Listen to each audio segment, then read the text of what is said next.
I withdrew $15 million in untraceable cryptocurrency, packed it tightly into a sleek leather suitcase, and deliberately left it sitting wide open on the floor of our master bedroom. The next morning, my husband vanished along with the money and a hastily scribbled note left on my vanity mirror. The note said he and his mistress were going to live happily ever after without me, and ended by calling me a pathetic failure. I stood there holding that piece of paper in my hand, and I just laughed. I laughed until my ribs ached, and tears streamed down my face. Because before he ever laid his greedy hands on that suitcase, I had already switched every single thing inside it. He truly thought he had just stolen a one-way ticket to a tropical paradise, but in reality, he had just hand-delivered his own federal indictment along with one for his little mistress, who just so happened to be my own flesh and blood sister. Before I tell you exactly what was waiting for them inside that bag, let me know where you are listening from in the comments below. Hit that like button and subscribe if you have ever had to teach your toxic family a lesson they will never, ever forget. I had spent the last decade building a venture capital firm from the ground up, completely in the shadows. While my family mocked me for dropping out of college to play with code, I was quietly amassing a fortune that dwarfed anything they could ever comprehend. My husband Marcus thought I was just a mid-level data analyst, making a modest salary. He thought he was the undisputed mastermind of our household, parading around in tailored suits that were secretly funded by my quiet investments. He thought he had completely outsmarted his quiet, unassuming wife. He was so very wrong. I barely had time to take another sip of my bourbon when my phone shattered the quiet elegance of my living room. I smoothed down the fabric of my emerald silk dress, relishing the cool material against my skin, and glanced at the caller ID flashing on the screen. It was a group video call from my mother, Patricia, and my father, Harold. I tapped the screen to answer and propped the phone against my crystal decanter. Before the image even fully loaded, my mother was already screaming so loudly the audio on my phone distorted. "Maya, where is your husband?" My mother demanded, her face red and contorted with an ugly rage. "You better tell me right now, because Bradley is having a full-blown panic attack in my kitchen, and you need to fix this." I took a slow, deliberate sip of my drink, letting the aged whiskey burn the back of my throat. Bradley is my brother-in-law, a white man who married my sister Chloe and constantly paraded around our family gatherings in poorly tailored suits, acting like he was the next big investment guru. He ran what he called an exclusive crypto investment fund, but anyone with half a brain and access to basic public records could see the glaring cracks in his cheap veneer. "I do not keep my husband on a leash, Mom," I replied, keeping my voice perfectly level and devoid of any emotion. "He packed a bag and left early this morning. I assumed he had another one of his sudden, very important business trips." My father Harold shoved his face into the camera frame, practically knocking my mother out of the way. "Do not play your arrogant games with us, Maya.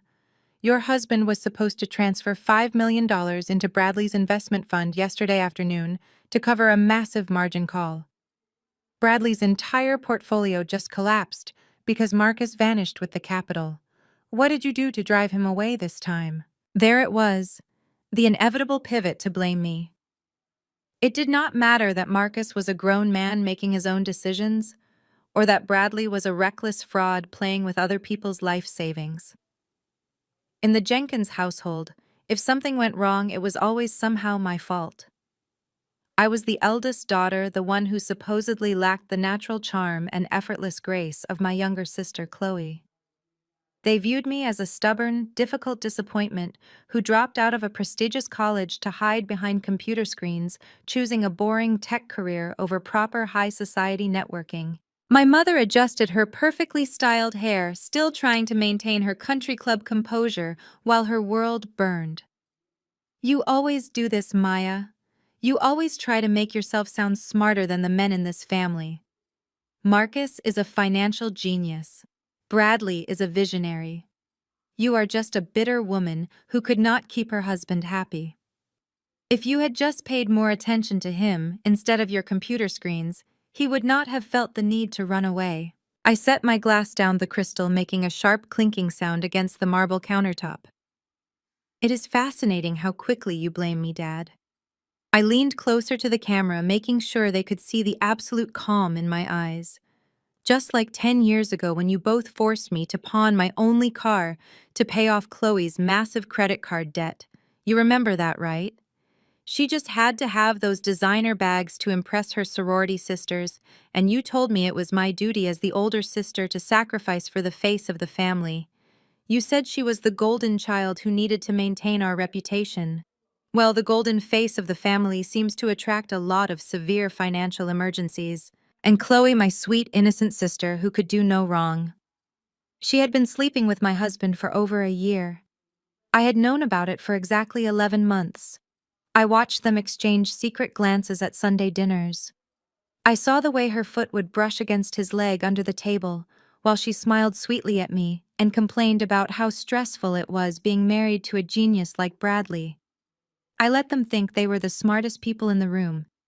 I played the oblivious wife perfectly because I knew that revenge served cold was not just a saying, it was a requirement for absolute destruction. Do not you dare bring up the past, Maya!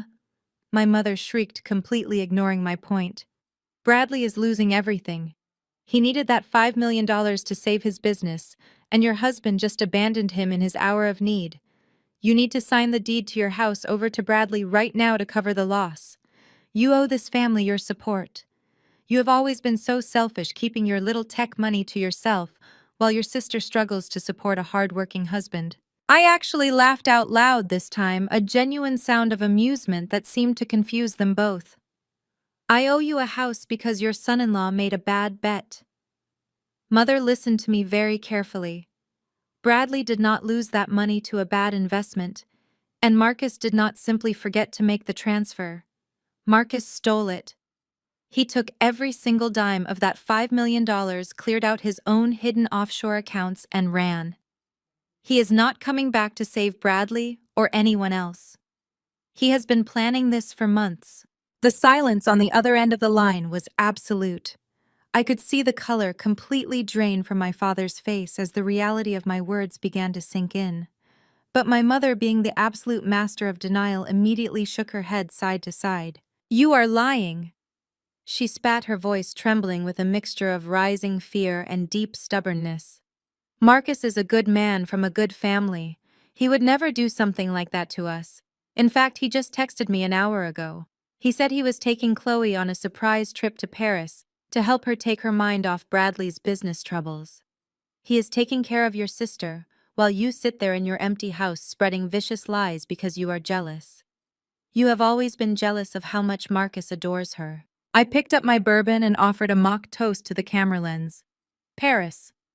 I smiled, letting the sharp edge of my amusement slice right through the thick tension radiating from the screen. That is truly unfortunate for them, Mom, because the flight they boarded is not going to Paris. It is going straight into the hands of the Federal Bureau of Investigation. The echo of my mother screaming over the phone had barely faded from the high ceilings of my living room when the heavy mahogany front door was violently shoved open. I did not even flinch. I simply took another sip of my bourbon and watched the invasion unfold. Less than 10 minutes had passed since I ended that call, and here they were. My father Harold stormed in first, his jaw tight and his eyes scanning the room as if he owned the place.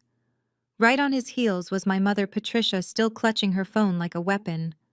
But it was the man who pushed past both of them that brought a genuine smile to my face. Bradley Smith, my brother-in-law.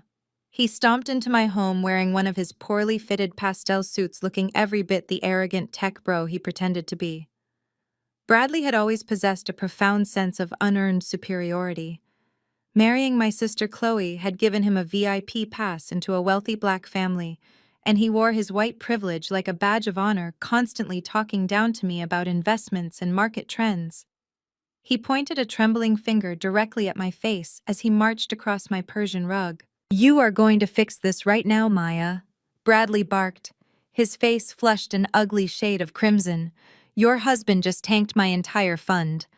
$5 million wiped out because Marcus decided to play games with my investors' money. You are going to list this house today. I already called my real estate broker. We are putting this property on the market, and the proceeds are going directly into my holding account to cover the deficit your husband created." My father stepped forward, pulling a thick stack of legal documents from his leather briefcase and slamming them onto my glass coffee table. He did not even bother to ask how I was holding up after my husband supposedly abandoned me. He just tapped the top of the paper with his expensive gold pen. "Sign the power of attorney, Maya." My father commanded, his voice carrying that same authoritative tone he used when he forced me to empty my college savings account a decade ago. "Do not make this harder than it has to be. Bradley is facing serious legal trouble if he cannot replace those funds by Monday morning. Marcus is your responsibility. As his wife, you absorb his debts. You are going to sign this house over to Bradley, and then you are going to call your little tech company and liquidate whatever stock options you have. We are not letting this family face a public scandal because you could not keep your husband in line." I looked at the documents, then at my father. It was breathtaking, really. The sheer audacity of their entitlement. They had burst into my home demanding I strip myself of everything I owned to save a man who actively mocked my career at every Thanksgiving dinner. My mother crossed her arms, glaring at me with absolute disgust. "Stop looking at us like that and pick up the pen, Maya. Bradley is a visionary. His fund is the future of this family. Chloe is devastated right now. She had to fly to Paris alone just to escape the stress of this financial disaster. The least you can do is secure her husband's business while she tries to heal from the trauma your husband caused." I stood up slowly, letting the silence stretch out and wrap around the room. I walked past the papers on the coffee table, completely ignoring my father's outstretched hand offering the pen. I glided over to the media console, running my fingers lightly across the smooth surface. Bradley let out a loud, exasperated sigh, tossing his hands in the air. "Are you deaf, Maya?" Bradley shouted, stepping closer to me, trying to use his height for intimidation. "I do not have time for your typical silent treatment. My investors are breathing down my neck. You are going to pay for what Marcus did, or I swear to God I will drag your name into the lawsuit as a co-conspirator. I will tell the feds you helped him hide the money." "You are going to tell the feds?" I asked softly, picking up the sleek remote control. "That is a brilliant idea, Bradley. But before you call them, I think you should see exactly where your money went." I pressed the power button. The massive 85-inch screen on the wall flickered to life. I pressed another button, and the screen split perfectly down the middle. On the right side, a digital map appeared showing a glowing red dot blinking steadily over the coordinates of a private airfield just outside the city limits. It was the GPS tracking signal from Marcus's phone. I had installed a phantom mirroring app on his device months ago. On the left side of the screen, a crystal-clear high-definition video feed began to stream. It was a live security camera feed from the VIP lounge of that exact private airport. The lounge was dripping in luxury with plush velvet chairs and complimentary champagne bars. I had paid a very hefty sum to a private security contractor to grant me backdoor access to this specific camera. My father scoffed, waving his hand at the screen. "What is this nonsense, Maya? We do not have time for your computer tricks. We need you to sign these papers right now." "Look closer, Dad," I said, pointing the remote at the television. "I think Bradley might recognize someone." The three of them turned their heads toward the screen. The high-definition camera zoomed in slightly on a couple standing near the floor-to-ceiling windows of the VIP lounge. The man was wearing a custom-tailored charcoal suit, holding a sleek leather suitcase tightly in his right hand. It was the exact suitcase I had left in my bedroom the night before. It was Marcus. But it was the woman standing next to him that made the air in my living room completely vanish. She was wearing a stunning red trench coat, her designer sunglasses pushed up into her perfectly styled hair. She reached out, grabbing Marcus by the lapels of his suit, and pulled him in. Right there on the live feed in crisp, undeniable color, my husband wrapped his free arm around her waist and kissed her with a desperate, hungry passion. The woman kissing my husband was not just some random mistress. It was my younger sister. It was Chloe. A sharp, sickening gasp echoed through my living room. I turned my head just in time to see my mother's mouth fall open. The color drained entirely from her face, leaving her looking pale and hollow. Her fingers went slack, and her prized Hermes Birkin bag slipped from her grasp, hitting the hardwood floor with a heavy, dull thud. My father stumbled backward, bumping into the edge of the sofa, his eyes wide and unblinking as he stared at the television screen. But Bradley's reaction was the true masterpiece. The arrogant, entitled tech bro who had just threatened to throw me in prison was standing completely paralyzed. His chest heaved as he watched his beautiful, perfect wife, the woman he thought was crying on a flight to Paris, currently running her hands through his brother-in-law's hair. His mouth opened to speak, but no sound came out. He just stared at the screen as Marcus and Chloe finally pulled apart, laughing together like two teenagers who had just pulled off the heist of the century. I took a step toward Bradley, closing the distance between us. I let a slow, satisfied smile spread across my face as I looked up into his horrified eyes. "You thought your wife went to Paris to decompress?" I asked, my voice smooth and conversational, masking the venom underneath. "You thought she was flying commercial to heal from the trauma. No, Bradley. She is standing in a private terminal right now. She is going on a permanent honeymoon with my $15 million and your $5 million. And you are standing in my living room demanding that I sell my house to cover the bill for her getaway." Bradley's hands began to shake. He looked from the screen to me, and then back to the screen. His mind was struggling to process the monumental betrayal unfolding right in front of him. But my mother could not accept it. Even with the undeniable truth broadcasting directly into her eyes, she still tried to protect her golden child. "This is a trick," my mother stammered, her voice trembling as she pointed a shaking finger at the television. "You fabricated this, Maya. You altered the video to make your sister look bad. Chloe would never do this. She loves Bradley. She told me she was going to Paris." I turned to face my mother, the smile dropping from my face instantly. "Wake up, Mom," I said, my tone dropping to a dead serious chill. "I did not fabricate anything. You are watching a live feed. Your perfect daughter has been sleeping in my bed with my husband for over a year. They have been planning to steal my wealth and leave this country to live like royalty. They used Bradley's fraudulent fund to launder the cash they needed for the getaway." Bradley snapped his head toward me, his eyes bloodshot and wide with panic. "What do you mean, fraudulent fund?" he demanded, his voice finally breaking through his paralysis. I tilted my head, looking at him with absolute pity. "I mean that your $5 million loss is not an accounting error, Bradley. Marcus transferred that money into an offshore account that Chloe controls. They drained your entire operation, but do not worry about the money. You have much bigger problems to face today." I turned back to the television screen, watching Marcus casually set the leather suitcase down on a glass table in the lounge. He unlatched the locks and opened it, reaching inside to pull out his laptop. He was getting ready to check his balances. He was getting ready to bask in his stolen glory. I raised my bourbon glass toward the screen. "Right on schedule," I murmured.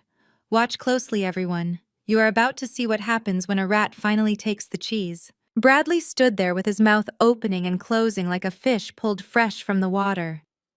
The reality of his beautiful status-obsessed wife wrapping her arms around my husband was completely breaking his brain.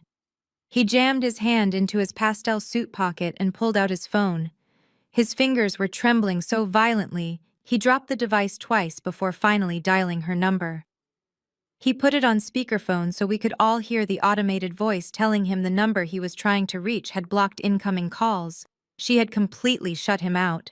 The realization hit him hard, but instead of sadness, it turned into a blind, frantic rage. He threw his phone against the wall, watching it shatter into pieces across my hardwood floor. He turned his bloodshot eyes on me. In his mind, I had to be the one pulling the strings.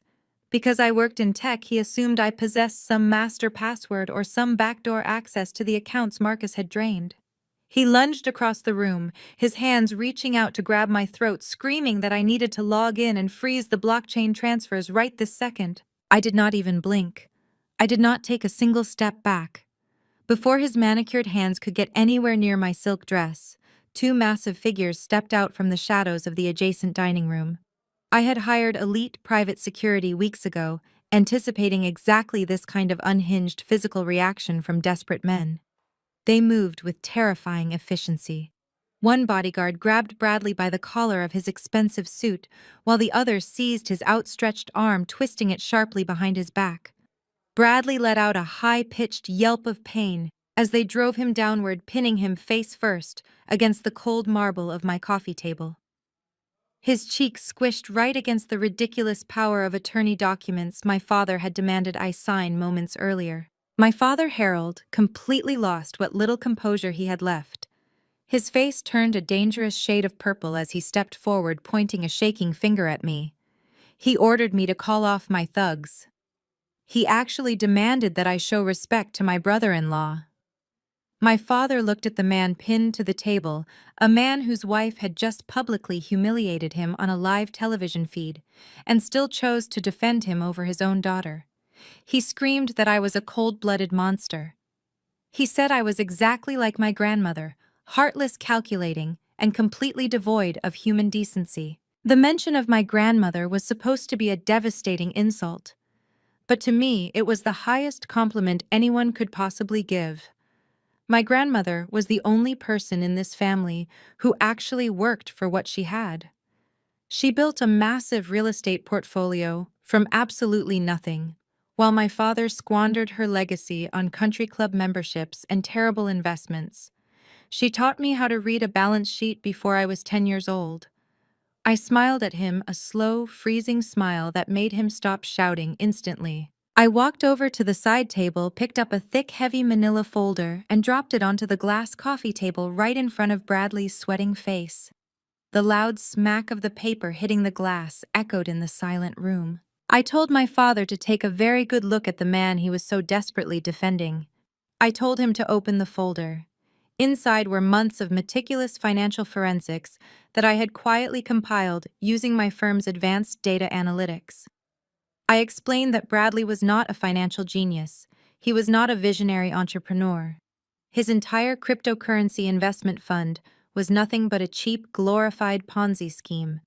He was using new investor money to pay off the old investors, skimming millions off the top to fund Chloe's lavish lifestyle and his own expensive habits.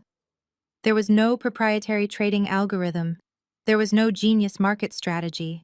It was a house of cards waiting for a strong breeze. Bradley tried to squirm under the weight of the security guard, but the man simply pressed harder, pushing Bradley's face further into the table. My mother, Patricia, began to sob quietly, covering her mouth with her hands as the illusion of her perfect family crumbled into dust. But that was not even the worst part. I looked my father dead in the eye and delivered the final, absolute blow. I explained that the $5 million Marcus had just stolen, the money Bradley was begging me to replace, did not belong to regular retail investors. It belonged to a highly organized money laundering cartel operating out of Miami. Bradley had gotten completely desperate when his funds started bleeding cash, and he took their dirty money to keep his sinking ship afloat. And now that the money was gone, those extremely dangerous people were not going to call the local police or file a civil lawsuit. They were going to collect their debt in blood. I leaned down, bringing my face close to Bradley's trembling head, and then looked back up at my father.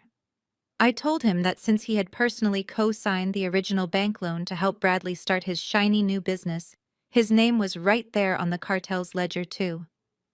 I smiled brightly at my parents and informed them that the violent people Bradley owed would be knocking on their front door in exactly 24 hours. The shiny skin of a sliced plum on my glass coffee table blurred in my vision, melting seamlessly into the glossy golden skin of the massive roasted turkey sitting in the center of my dining room table 48 hours earlier. The air in the room back then was thick and suffocating, bathed in a warm yellow glow from the crystal chandelier overhead that made the entire holiday scene look like a grotesque painting of gluttony and deceit. The smell of sage butter and heavy, expensive perfume lingered in the tight space pressing down on my chest as I sat silently at the foot of the table. Bradley was holding court at the opposite end, a position he had presumptuously claimed the moment he walked into my house for the Thanksgiving holiday. He swirled a heavy pour of my most expensive vintage Cabernet, projecting the aura of a Wall Street titan while enthusiastically pitching his cryptocurrency investment fund. He threw around meaningless buzzwords like decentralized ledgers, algorithmic yield farming, and guaranteed quarterly returns with the slick, practiced cadence of a seasoned con artist. My father Harold leaned forward, resting his elbows on the imported linen tablecloth hanging onto Bradley's every word, as if the man were dispensing sacred financial wisdom. My mother Patricia nodded along, taking delicate bites of her cranberry stuffing. She looked across the table at me, offering one of her signature tight-lipped smiles that always preceded an insult. She announced to the table that it was truly a blessing that Bradley was willing to let family in on the ground floor of his exclusive fund. She then pointedly added that it was incredibly fortunate Marcus had the financial foresight to manage my recent little windfall. In her mind, the $15 million I had earned from selling the data analytics firm I built from absolute scratch was merely a stroke of dumb luck. To my parents, my decade of missed holidays, sleepless nights, and relentless ambition was a fluke. They firmly believed my husband was the necessary adult required to handle the actual business of managing that kind of capital. I sat quietly, cutting my turkey with surgical precision. I let them talk. I let them weave their web of self-importance. Marcus sat to my right, adjusting the cuffs of his custom Italian suit. He leaned back in his dining chair, adopting the posture of a benevolent king, ready to bestow gifts upon his loyal subjects. He casually announced to the breathless room that after reviewing Bradley's prospectus, he was fully committed to backing the fund. He promised to inject the entire $15 million of my company's sale money into Bradley's operation. He spoke about the money as if he had earned it himself, framing the decision as his brilliant strategic masterstroke to secure our family's generational wealth. Bradley practically vibrated with excitement, raising his wineglass in a toast to Marcus, calling him a true visionary. My parents beamed with pride, completely ignoring the absurd fact that their son-in-law was casually promising away my entire life's work without so much as glancing in my direction for approval. Sitting directly across from Marcus was my younger sister Chloe. She wore a pristine white cashmere sweater, looking every bit the innocent golden child my parents had raised her to be. She offered Marcus a sweet, admiring smile, telling him how incredibly generous and brilliant he was. She said Bradley was so lucky to have a mentor like him to guide his business. As she spoke, I reached across the table to pick up a large silver serving spoon resting near the mashed potatoes. The polished antique silver was curved perfectly, acting like a highly reflective convex mirror. As I lifted the spoon, the reflection caught the shadowed space beneath the heavy linen tablecloth. I froze my grip, tightening on the cool metal handle. There, reflected clearly in the silver spoon, was Chloe's bare foot, slipped entirely out of her designer heel deliberately and slowly sliding up the inside of Marcus's calf. I watched his leg shift slightly, leaning into her illicit touch under my own dining table. A microscopic smirk played at the corner of his mouth as he took a sip of his wine, maintaining perfect eye contact with my father, while my sister caressed him in plain sight. A cold, absolute clarity washed over me. I did not drop the spoon. I did not scream. I did not throw my wine in his face and demand they leave my house. Instead, I served myself a modest portion of potatoes and set the spoon down gently. They thought I was blind. They thought I was a pathetic workaholic who was so disconnected from reality that I would just sit there and blindly fund their twisted fantasy life. Marcus, feeling the massive rush of adrenaline from the secret physical contact and the family's relentless adulation, decided he needed to prove his absolute dominance right then and there. He snapped his fingers, declaring that talk was cheap and he was a man of action. He stood up from the table and retrieved his sleek silver laptop from his leather briefcase in the hallway. He brought the laptop right to the dining table, pushing aside the crystal gravy boat and the breadbasket to make room. He opened the screen, typing in his password with aggressive theatrical keystrokes. He announced to the captive audience that he was going to initiate a $5 million good faith deposit into Bradley's holding account immediately just to show the family how serious he was about their shared financial future. Bradley let out a triumphant bark of laughter, clapping his hands together while my parents watched Marcus with pure, unadulterated awe. Marcus navigated to the online portal for our joint offshore holding account, where the $15 million was parked temporarily before I was supposed to move it into my secure corporate trusts. He typed in the lengthy routing numbers that Bradley eagerly read off from his own phone screen. While all eyes were glued to the glowing screen of Marcus's laptop, I quietly reached into the pocket of my slacks and pulled out my smartphone. I kept the device completely concealed beneath the edge of the table, resting it flat on my lap. I used my thumb to unlock the screen and bypass the standard applications, opening a hidden encrypted security program I had personally coded months ago when I first suspected Marcus was trying to move my assets. Marcus hovered his finger over the enter key, boasting about the massive exponential returns they were going to see by the end of the fiscal quarter. He looked directly at Chloe, giving her a subtle, knowing wink that made my stomach turn with disgust. He told Bradley to refresh his banking app in exactly 30 seconds because his life was about to change forever. I watched Marcus's finger descend toward the keyboard. At that exact split second, my thumb pressed the heavy red activation icon on my phone screen. The command bypassed the bank's standard servers, communicating directly with the primary security node of our joint offshore account. Marcus hit the enter key with a loud, decisive clack. He leaned back, crossing his arms behind his head and waiting for the standard green confirmation screen to appear.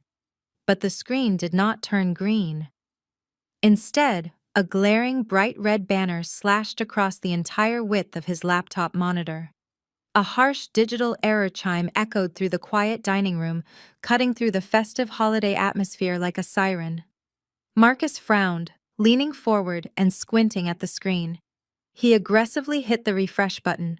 The red banner remained completely unchanged. He muttered a curse under his breath, pulling out his own phone and frantically opening his mobile banking application. He tapped the screen repeatedly, his face growing redder by the second, as the network struggled to load. The app finally opened, displaying a giant warning icon right over the primary balance. The dining room went completely dead silent. The joyous celebratory energy evaporated instantly, replaced by a thick, suffocating tension that seemed to suck the oxygen from the air. My mother lowered her wine glass, asking tentatively if everything was all right with the transfer. Bradley leaned over the table, staring at the laptop screen with wide, panicked eyes, his hands gripping the edge of the mahogany wood. Marcus slowly lowered his phone. The color had completely drained from his face, leaving him looking pale and suddenly very small. The error message on his screen was unmistakable. Account frozen. Security protocol initiated. Contact primary administrator. His head snapped up. His eyes bypassed Bradley, bypassed my parents, and locked directly onto me, sitting quietly at the end of the table with my hands neatly folded in my lap. The fake, benevolent smile melted off his face, replaced by a mask of pure, unhinged rage. His chest heaved as he slammed his hands flat against the mahogany table, causing the fine china and crystal glasses to rattle violently. "What the hell did you just do to our joint account?" I stared back at him, letting my eyes widen into a perfect mask of bewildered innocence. The silence in the dining room was absolute, broken only by the sound of Bradley's heavy, panicked breathing and the faint hum of the crystal chandelier above us. Marcus was practically vibrating with rage. The vein in his forehead throbbed rhythmically as he gripped the edge of the mahogany table, leaning his entire body weight toward me. He demanded to know why the bank had suddenly locked him out of the $15 million he was seconds away from handing over to my scammer brother-in-law. Before I could even formulate my carefully prepared excuse, my father slammed his open palm down on the table. The silverware clattered violently against the fine china. He pointed a thick, calloused finger directly at my face.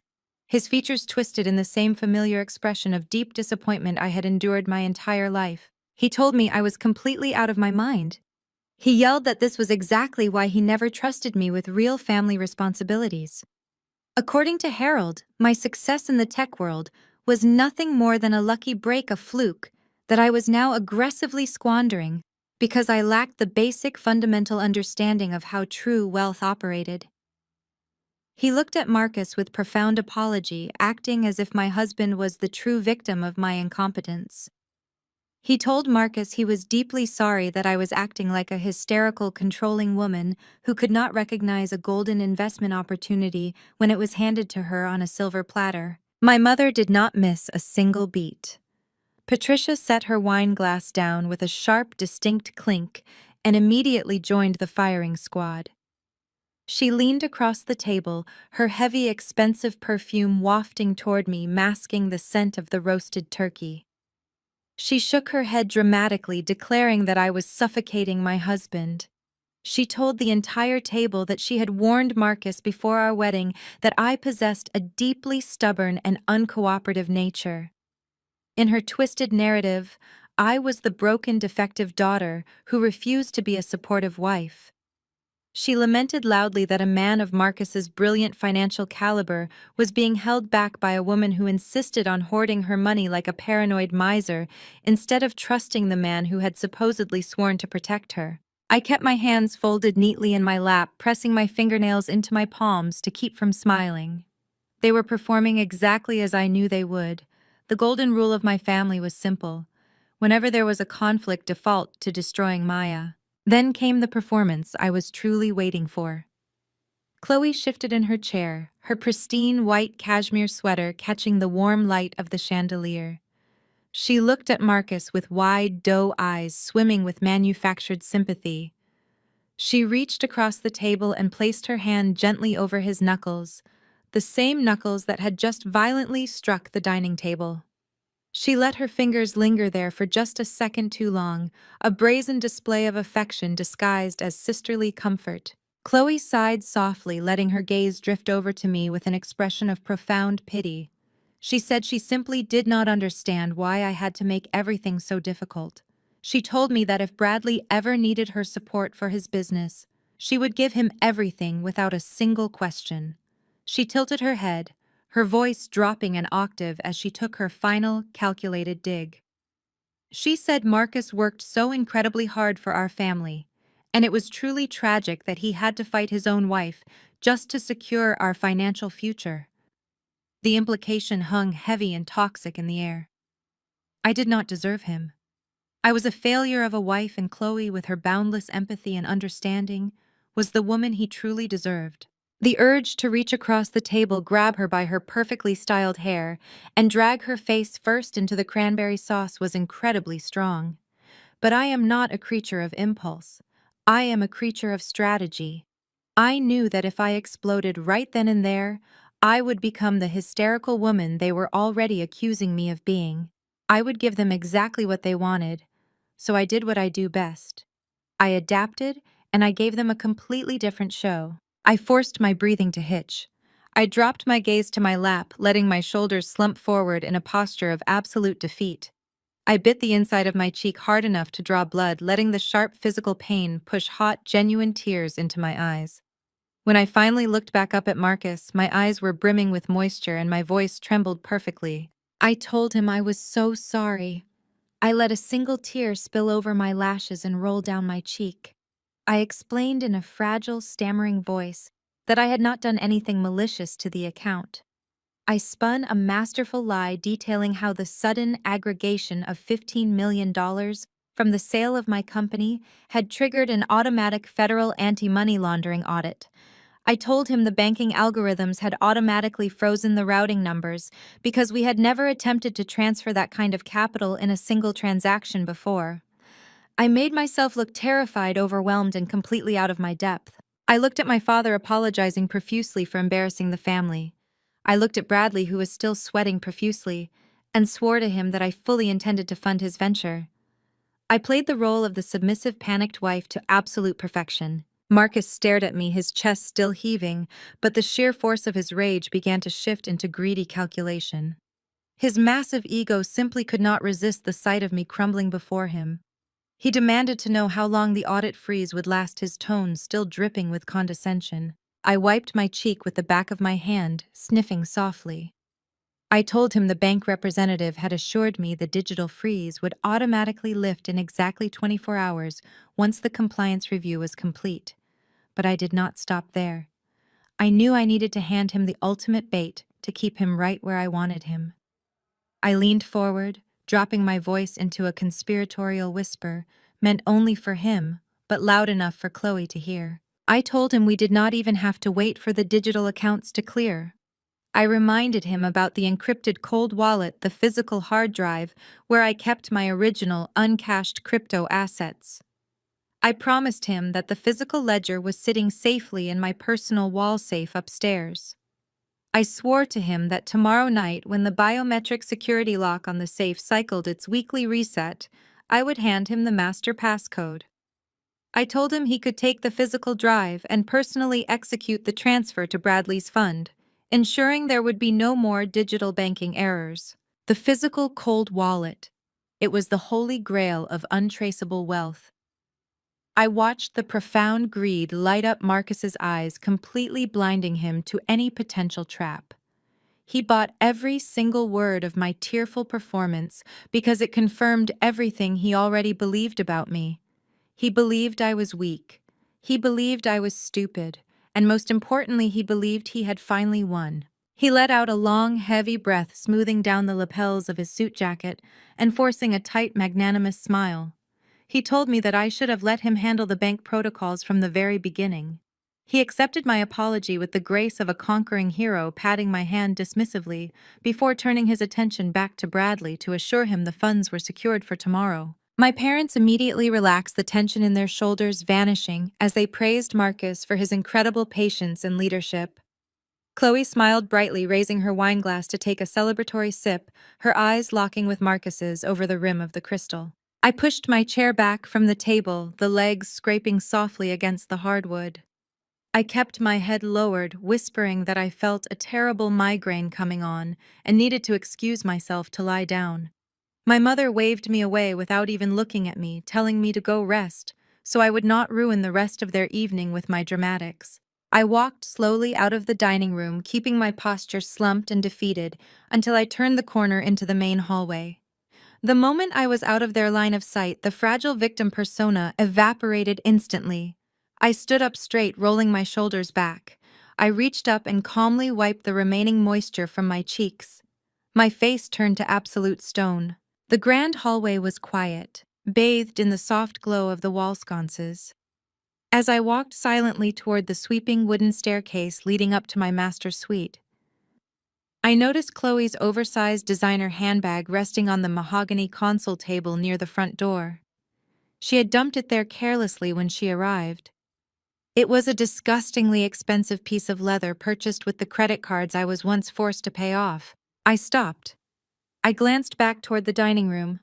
I could hear Marcus loudly debating tax havens with my father, while Bradley laughed obnoxiously in the background. They were completely occupied. I stepped softly over to the console table.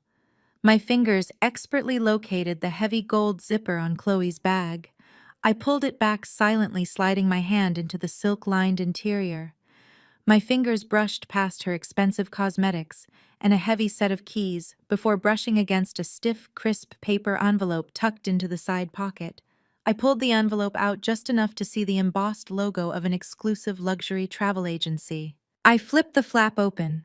Inside were two physical boarding passes printed on heavy premium cardstock. I slid them out, reading the names printed in bold black ink. Marcus Jenkins and Chloe Smith. First-class seats on a private charter. I traced my finger over the destination and the departure time. Geneva, Switzerland, scheduled for takeoff at 7 o'clock Sunday evening. Switzerland. A country notoriously famous for its banking secrecy and its incredibly complicated extradition laws. It was the absolute perfect place to disappear with $15 million of stolen cryptocurrency. The timeline suddenly locked into a perfect, fatal grid in my mind. Tomorrow night, I would hand Marcus the cold wallet. Sunday morning, he would empty the physical drive into his offshore accounts. By Sunday evening, he and my sweet, innocent sister would be thousands of feet in the air, drinking champagne and leaving Bradley to face the very violent men he owed money to. I slid the tickets perfectly back into the envelope, tucked the envelope back into the exact pocket of the designer bag, and silently zipped it closed. I turned and walked up the stairs to my bedroom, my mind already executing the final flawless steps of my plan. They thought they had outsmarted me. They thought Sunday evening was their grand escape to paradise. They had no idea that Sunday evening was the exact moment the steel jaws of my trap were going to snap shut permanently. The silence in my dining room was shattered by my father slamming his fist onto the table. The crystal wine glasses rattled violently against the mahogany. He pointed a trembling finger at me, his face twisted with absolute disgust. He shouted that I was a useless, hysterical woman who was actively sabotaging my husband. He told Marcus he was deeply sorry that I possessed such a paranoid, uncooperative nature. My mother chimed in immediately, her voice dripping with venom. She declared to the entire table that she had always known I would hold Marcus back. She called me a pathetic control freak who lacked the basic intelligence to understand high-level finance. But it was Chloe who delivered the final theatrical touch. She kept her hand resting on Marcus's arm, looking at him with wide, sympathetic eyes. She sighed softly, saying it was truly a tragedy that Marcus worked so incredibly hard for this family, only to be fought at every turn by a wife who never truly deserved him. I did not scream. I did not throw my wine glass. I let my shoulders slump forward, collapsing inward like a fragile, frightened bird. I bit the inside of my cheek until I tasted copper, forcing hot, genuine tears to well up in my eyes. I let my breath hitch perfectly, mimicking a panic attack. I looked up at Marcus, my voice trembling and weak. I stammered out a pathetic apology. I told him I did not do anything maliciously. I fed them a desperate lie, explaining that the sudden aggregation of $15 million from my company sale had triggered an automatic federal anti-money laundering audit. I sobbed, saying the bank algorithms had frozen the transfer because of the sheer volume of the transaction. I made myself look terrified and completely out of my depth. Marcus stared at me, his chest heaving. His massive ego simply could not resist the sight of me crumbling before him. The raw anger in his eyes slowly shifted into greedy calculation. He demanded to know how long the audit would take, his tone dripping with absolute contempt. I wiped my face with trembling hands. I told him the bank representative assured me the digital freeze would lift in exactly 24 hours. But I knew I needed to hand him the ultimate bait. I dropped my voice to a frantic whisper, promising him that we did not even have to wait for the digital accounts. I reminded him about the encrypted hardware wallet, the physical cold storage drive sitting in my bedroom wall safe. I swore to him through fake tears that tomorrow night, when the biometric lock cycled its weekly reset, I would hand him the master passcode. I told him he could take the physical drive and execute the transfer to Bradley himself, ensuring there would be no more banking errors. He bought every single word. They all did. They believed my performance because it confirmed exactly what they wanted to believe about me. I was weak. I was stupid. And Marcus had finally won. He let out a heavy breath, smoothing his suit jacket and magnanimously accepting my apology. He told me I should have let him handle the banking protocols from the start. My parents immediately relaxed, praising his patience. Chloe smiled brightly, taking a celebratory sip of her wine. I pushed my chair back, whispering that I had a terrible migraine and needed to lie down. My mother waved me away without looking at me, telling me to go rest, so I would not ruin the rest of their evening. I walked slowly out of the dining room, keeping my posture slumped, until I turned the corner into the main hallway. The moment I was out of their line of sight, the tears stopped instantly. My face turned to absolute stone. As I walked toward the sweeping wooden staircase, I noticed Chloe's oversized designer handbag resting on the console table near the front door. She had dumped it there carelessly when she arrived. I stopped. I could hear Marcus loudly debating tax havens with my father in the dining room. They were completely occupied. I stepped softly to the table and located the heavy gold zipper on Chloe's bag. I pulled it back silently, sliding my hand into the silk interior.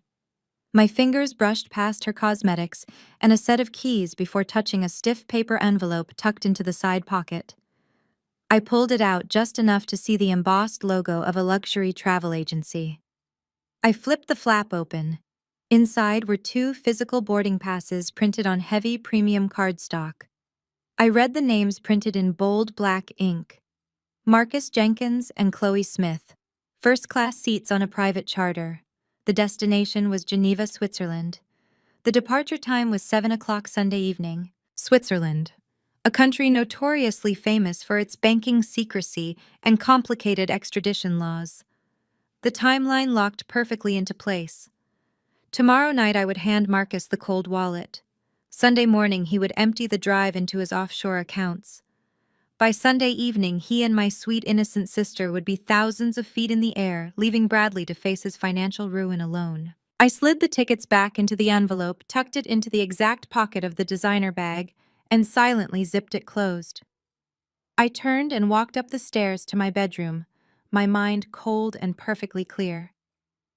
I bypassed my bedroom entirely and walked down the hall to the small utility closet. I moved the cleaning supplies aside and pressed my thumb against a hidden biometric scanner, flush against the baseboard. A section of the wall clicked and slid open, revealing my true sanctuary. My secret home office was bathed in the cool blue light of three massive, ultra-high-definition monitors. This was my domain. The place where I had built my tech empire while they thought I was just playing with computers. I sat down in the ergonomic leather chair and woke the system. My fingers flew across the mechanical keyboard with blistering speed. I initiated the backdoor access protocol I had silently installed on Marcus's silver laptop months ago. Within seconds, I was inside his hard drive, bypassing his pathetic firewall. I did not just want to see the money transfers. I wanted to see his entire digital footprint. I ran a deep forensic sweep targeting hidden folders, encrypted zip files, and deleted document caches. The progress bar hit 100%.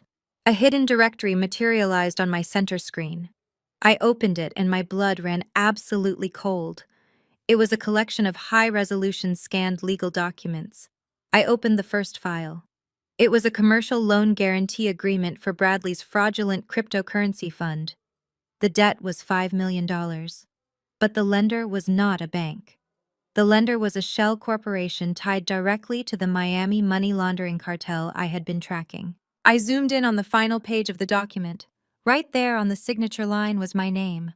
My signature, flawlessly forged. The sheer magnitude of their evil washed over me. Marcus and Chloe were not just planning to steal my $15 million and run away to Switzerland. They were using my name to guarantee the cartel money Bradley had lost. When the cartel came to collect their $5 million debt, Marcus and Chloe would be untouchable in Geneva. I would be the one left holding the bag. I would be the one the cartel targeted. They did not just want to leave me broke. They wanted me dead or rotting in a federal prison. A dark, dangerous calm settled over my mind. The time for tears was over. The time for playing the victim was dead. I opened the bottom drawer of my desk and pulled out a brand new sealed cryptocurrency hardware wallet. It was a sleek, heavy piece of black metal that looked exactly like the one I kept in my wall safe. I plugged it into my secure terminal. I was not going to put $15 million on this drive. I was going to build a weapon. I opened my code editor and began to type. Line after line of complex, aggressive malware flooded my screens. I was not just writing a virus. I was building a highly sophisticated zero-day digital honey trap. I embedded the malicious payload directly into the root firmware of the USB drive, completely masking it from any standard antivirus software. I coded the trigger with absolute precision. The moment Marcus plugged this physical drive into any networked computer and entered the password, the trap would spring. It would not display a balance. It would not open a transfer portal. Instead, the script would execute silently in the background. It would instantly package every single piece of evidence I had just downloaded: the forged cartel loan documents, the offshore routing numbers, Bradley's fraudulent ledger, and the emails between Marcus and Chloe planning their escape. But I did not stop there. I added a tracking beacon. The moment the drive was activated, it would lock onto the host computer's IP address, bypassing any VPN protocols, and ping its exact live GPS coordinates. I tied the automated delivery system to a highly secure encrypted email server. The destination address was not mine. It was the direct intake server for the FBI Cybercrimes and Financial Fraud Division. I hit compile and watched the progress bar fill as the deadly payload transferred onto the small piece of black metal. The drive beeped once, indicating the process was complete. I unplugged it, rolling the cold metal around in my palm. Marcus wanted the keys to my kingdom. He wanted to destroy my life and walk away completely untouched. I stood up from my monitors, turning off the lights in my secret room. I walked back down the hall and opened my bedroom wall safe. I placed the loaded honey trap right in the center of the steel shelf, closing the heavy door and engaging the time lock. I smiled into the darkness of my empty bedroom. Tomorrow night, I was going to hand my husband the exact weapon he needed to destroy his own life. I sat back in my living room looking at the three frozen faces staring at me. Let me tell you exactly how Saturday night played out. Saturday evening arrived with a suffocating heaviness. I had spent the entire day preparing the stage for my husband's final performance. The honey trap USB drive, cold and heavy with its malicious code, was already sitting perfectly centered on the top steel shelf of my wall safe. I had also taken the liberty of swapping out my prescription sleeping medication with simple chalky vitamin supplements. I needed a clear head. I needed to be wide awake for what was about to happen. Marcus walked into our master bedroom just past 10 o'clock. The dim ambient lighting from the bedside lamps cast long shadows across the walls. He was wearing his expensive silk pajamas, smelling strongly of his signature sandalwood cologne. It was the same cologne I had smelled on Chloe's cashmere sweater the night before. I was sitting on the edge of the bed wearing a silk robe, holding a glass of water, and staring blankly at the wall, playing the part of a woman completely broken by the stress of a federal financial audit. He sat down next to me, and the mattress dipped under his weight. He reached out and wrapped his arm around my shoulders, pulling me into his chest. My skin crawled at his touch, but I forced my muscles to relax. I let my head rest against him, listening to the steady, deceitful rhythm of his heartbeat. "You look exhausted, Maya," Marcus murmured, pressing a soft, sickeningly fake kiss to the top of my head. "You have been carrying too much weight. You have been working yourself into the ground for years, and this audit is just the final straw. I hate seeing you this stressed out." I nodded slowly, keeping my eyes downcast. I told him I just wanted it all to be over. I told him I wanted the money transferred so Bradley could leave us alone and we could finally go back to our normal lives. "That is exactly what we are going to do," Marcus said, his voice thick with manufactured empathy. He gently tilted my chin up, forcing me to look into his eyes. He had perfected the look of the devoted, supportive husband. "I am going to take care of everything. But I need you to trust me, Maya. I need you to let me carry this burden for you. This $15 million is going to change our lives. We are going to build a legacy. But the digital banking system is too volatile right now. You saw what happened at dinner. We cannot risk another automated freeze." He paused, letting the silence stretch, carefully orchestrating his next move. "I need the passcode to the wall safe, Maya," he said, his tone dropping into a soft, reassuring whisper. "Give me the combination. Let me take the cold wallet tomorrow morning and execute the transfer to Bradley in person. I will go directly to the secure terminal at my firm. No automated banking algorithms, no federal red flags, just a clean, direct hardware transfer. Then you can finally rest." I let a few seconds of silence pass. I made him wait for it. I needed him to believe that I was genuinely conflicted, that I was surrendering my ultimate control out of pure desperation and trust in him.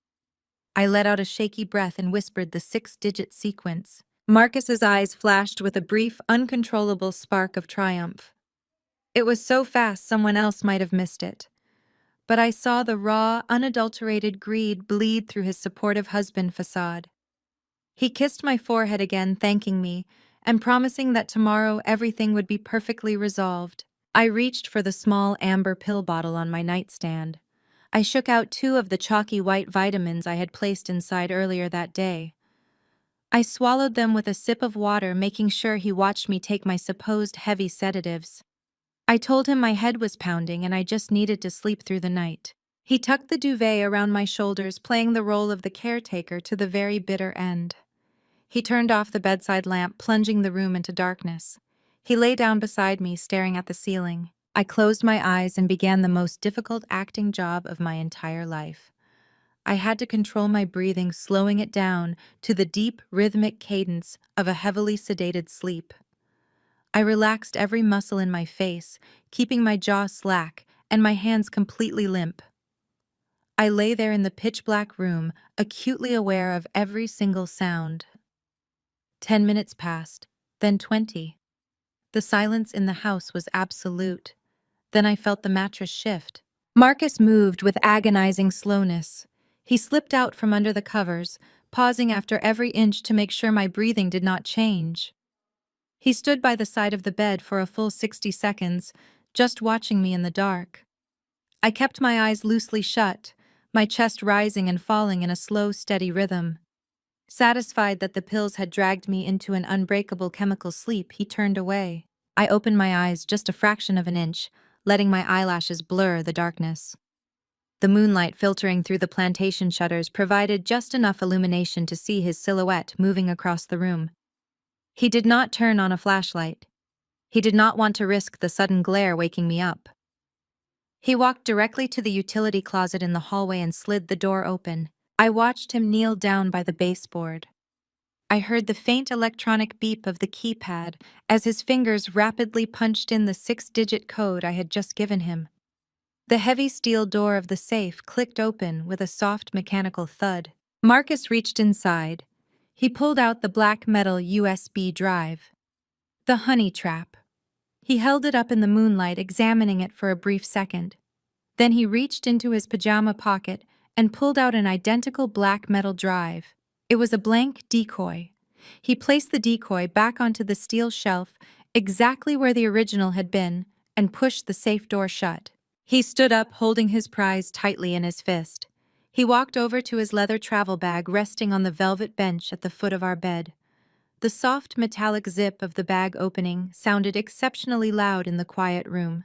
He tucked the loaded USB drive into the interior pocket exactly where the 2 first-class boarding passes to Geneva were hidden.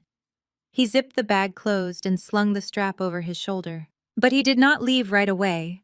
He walked over to my vanity desk near the window. I watched through my narrowed eyelids as he clicked a gold pen. He pulled a piece of heavy stationery from the drawer and began to write. The scratching of the pen against the paper was fast and deliberate. He folded the note and walked back to my side of the bed. He placed the crisp white envelope directly onto my nightstand right next to the empty water glass. He did not look at me again. He did not hesitate.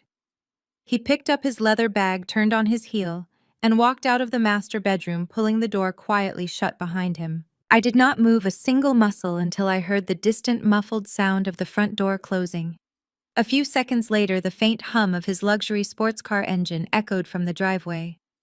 I listened as the tires crunched over the gravel, accelerating quickly as he pulled out onto the main road.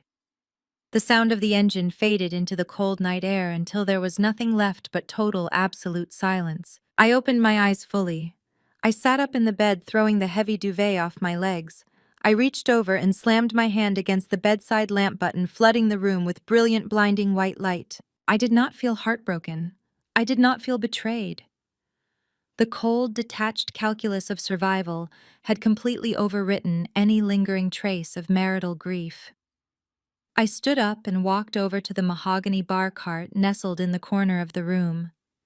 I picked up a heavy crystal decanter and poured myself a generous measure of 20-year-old bourbon. The amber liquid burned beautifully down my throat, warming my chest. I walked back over to my nightstand, holding my glass in one hand. I picked up the folded white envelope Marcus had left behind.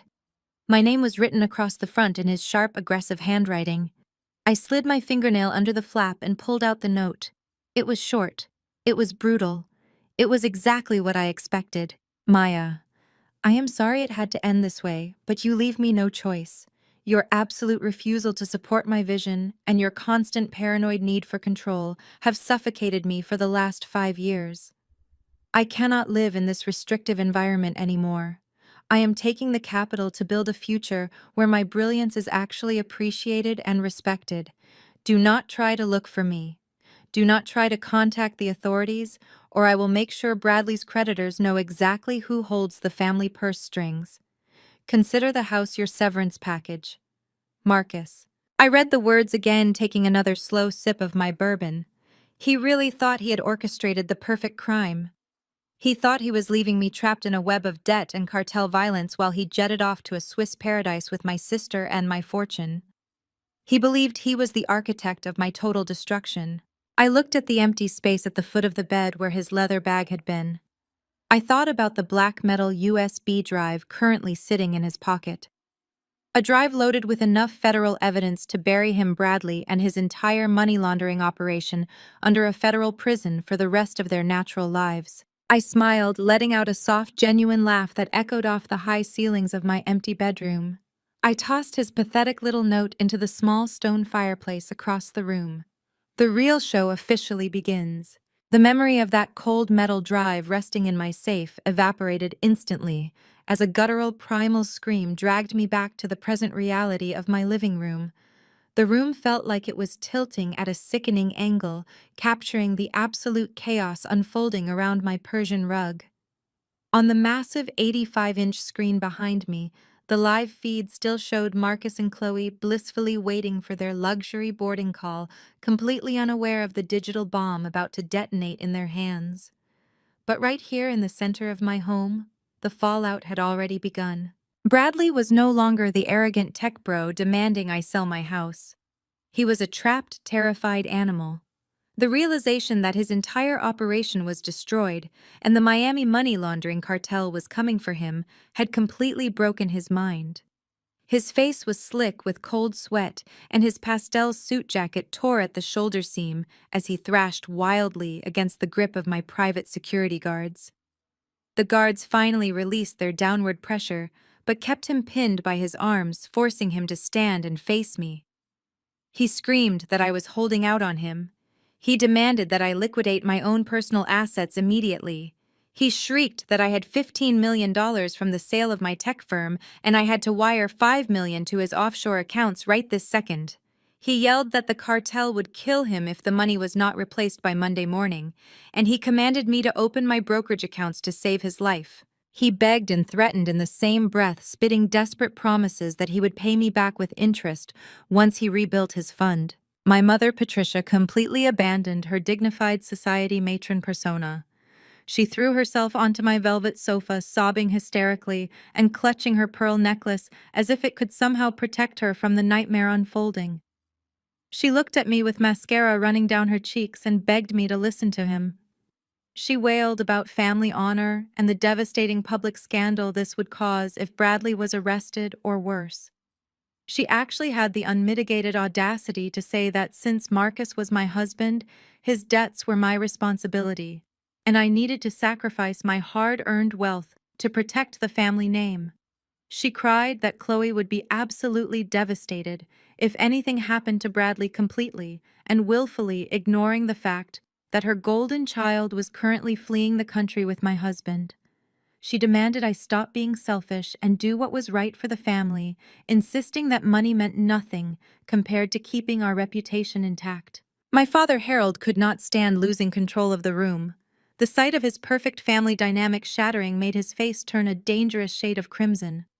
He marched toward me, his chest puffed out, attempting to use his physical size to intimidate me, just as he had done my entire life. He ordered me to stop playing these vindictive games. He told me that I was going to log into my banking portals and fix this mess immediately, or he would personally see to it that I was disowned. He raised his hand, reaching out to grab my shoulder to force me into submission.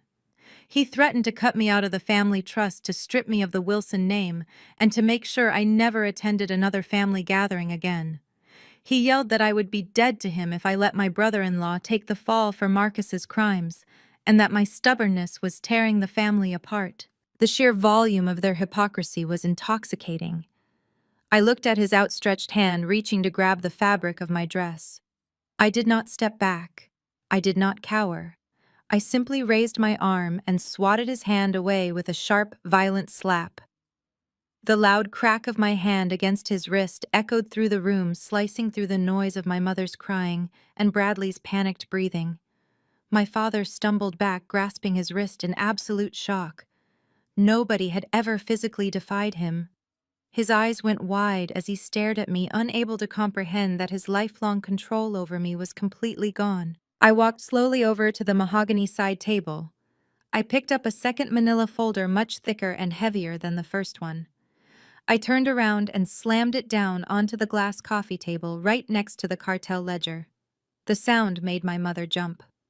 I looked my father dead in the eye, my voice dropping to a freezing, lethal whisper that commanded absolute silence in the room. I asked him what moral authority he thought he possessed to disown me. I told him he had no family honor left to protect and no high ground left to stand on. I looked at my mother, who had stopped crying and was staring at the thick folder with growing horror. I explained exactly what I had found while conducting my deep financial forensics into Bradley's fraudulent fund. I told them that when I was 18 years old, struggling to pay for my college tuition, by working 3 exhausting jobs, my loving parents had secretly stolen my identity. They had used my social security number and forged my signature to open an offshore shell company. They used my clean, innocent financial identity to help Bradley funnel his early, untaxed income through a labyrinth of fake corporate entities. They had made me the sole legal owner of a fraudulent corporation actively committing federal tax evasion in my name, so Bradley could buy his first luxury sports car and Chloe could have her extravagant dream wedding. I detailed exactly how the Internal Revenue Service would view this discovery. I recited the specific federal statutes they had violated and the severe mandatory minimum sentences attached to identity theft and tax fraud. I explained that if the authorities had ever audited that shell company, I would have been the one facing 20 years in a federal prison while they sat in their country club sipping mimosas and complaining about how I ruined their reputation. They had literally sold my future and my freedom to fund my sister's lavish lifestyle and protect Bradley's fragile ego. I kept my voice perfectly level as I described the sheer volume of illicit transactions they had routed through my name. I told them I possessed the original incorporation documents, the fake board meeting minutes signed by my father, and the digital transfer logs tracing the illegal funds directly back to Bradley's personal bank accounts. I explained that they had treated my life as entirely disposable, a convenient shield to absorb their own criminal liability. The room went dead silent. The only sound was the heavy breathing of the security guard standing behind Bradley. My father's mouth opened and closed, but no words came out. His face drained of all color, leaving him looking old and pathetic. The authoritarian patriarch had been completely unmasked as a common fraud. My mother let out a small, strangled gasp, pressing her hands over her mouth as the reality of her crimes was laid bare on my coffee table. Bradley stared at the folder, his eyes wide with a completely new kind of terror, realizing that I possessed the exact documents that could send them all to federal prison long before the cartel ever reached them. I smiled at the 3 of them, letting the absolute weight of their destruction settle over their shoulders. I told them they were not going to disown me because I was the one holding the keys to their cages. I stepped away from the coffee table, slowly circling the perimeter of the Persian rug. The heavy silence in the room was broken only by the rhythmic click of my heels against the hardwood floor. I moved like a predator, perfectly comfortable in the trap I had built, while they stood frozen in the center. I watched my father's chest heave as he struggled to process the total collapse of his authority. He finally found his voice, but the booming, arrogant tone was completely gone. He stammered, running a trembling hand over his face. He tried to tell me that I did not understand the immense pressure he was under back then. He claimed the family finances were in ruins, and he had to do whatever it took to keep a roof over our heads. He tried to paint himself as a desperate father, making impossible choices. My mother immediately latched onto this pathetic excuse. She sat up on the velvet sofa, wringing her hands and adopting her best martyr expression. She told me I was the eldest daughter. She said it was my duty to sacrifice for the greater good of the family. She actually tried to convince me that committing federal fraud in my name and exposing me to decades in prison was an act of parental love meant to ensure we all survived a difficult period. I stopped pacing and let out a sharp, cold laugh that made my mother flinch. I reminded them that during those exact same years of supposed financial ruin, they had bought Chloe a brand new luxury convertible for her sweet 16. I reminded them of the lavish European vacations they took while I was working double shifts at a diner just to pay for my college textbooks. I told them they did not sacrifice for our family. They sacrificed me to preserve their country club membership and maintain the illusion of their wealth. Bradley, still pinned by my security guards, let out a pathetic whimper. His eyes darted from the thick manila folder to my face. He begged to know how I found the offshore accounts. He said those ledgers were ghosted, heavily encrypted behind layers of corporate firewalls that no civilian could ever access. He insisted that his digital tracks were completely wiped and it was impossible for me to possess those documents. I walked over to the television screen where the live feed of the airport VIP lounge was still playing brightly in the background. I turned back to look at them, my voice dripping with absolute satisfaction. I asked them what they thought my tech company actually did. I reminded them of the years they spent mocking my little computer project, dismissing my career as a cute hobby while Marcus and Bradley played with real money. I watched the blood drain from their faces as I explained the truth. My data analytics firm did not build simple financial software. We built the algorithmic tracking architecture used by the United States Department of Justice. My clients were not local banks or retail investors. My clients were federal cybercrime task forces. I spent the last 5 years designing the exact digital nets used by the FBI and the Treasury Department to hunt down international money laundering cartels. The realization hit them like a physical blow. My mother gasped, covering her mouth. My father stumbled backward, hitting the edge of the dining table as his legs gave out. They had parked a fraudulent shell company and a cartel loan guarantee directly under the nose of a top-tier federal cybersecurity contractor. I told them I did not just stumble upon Bradley's messy amateur ledger. My system flagged his pathetic attempts at money laundering 18 months ago.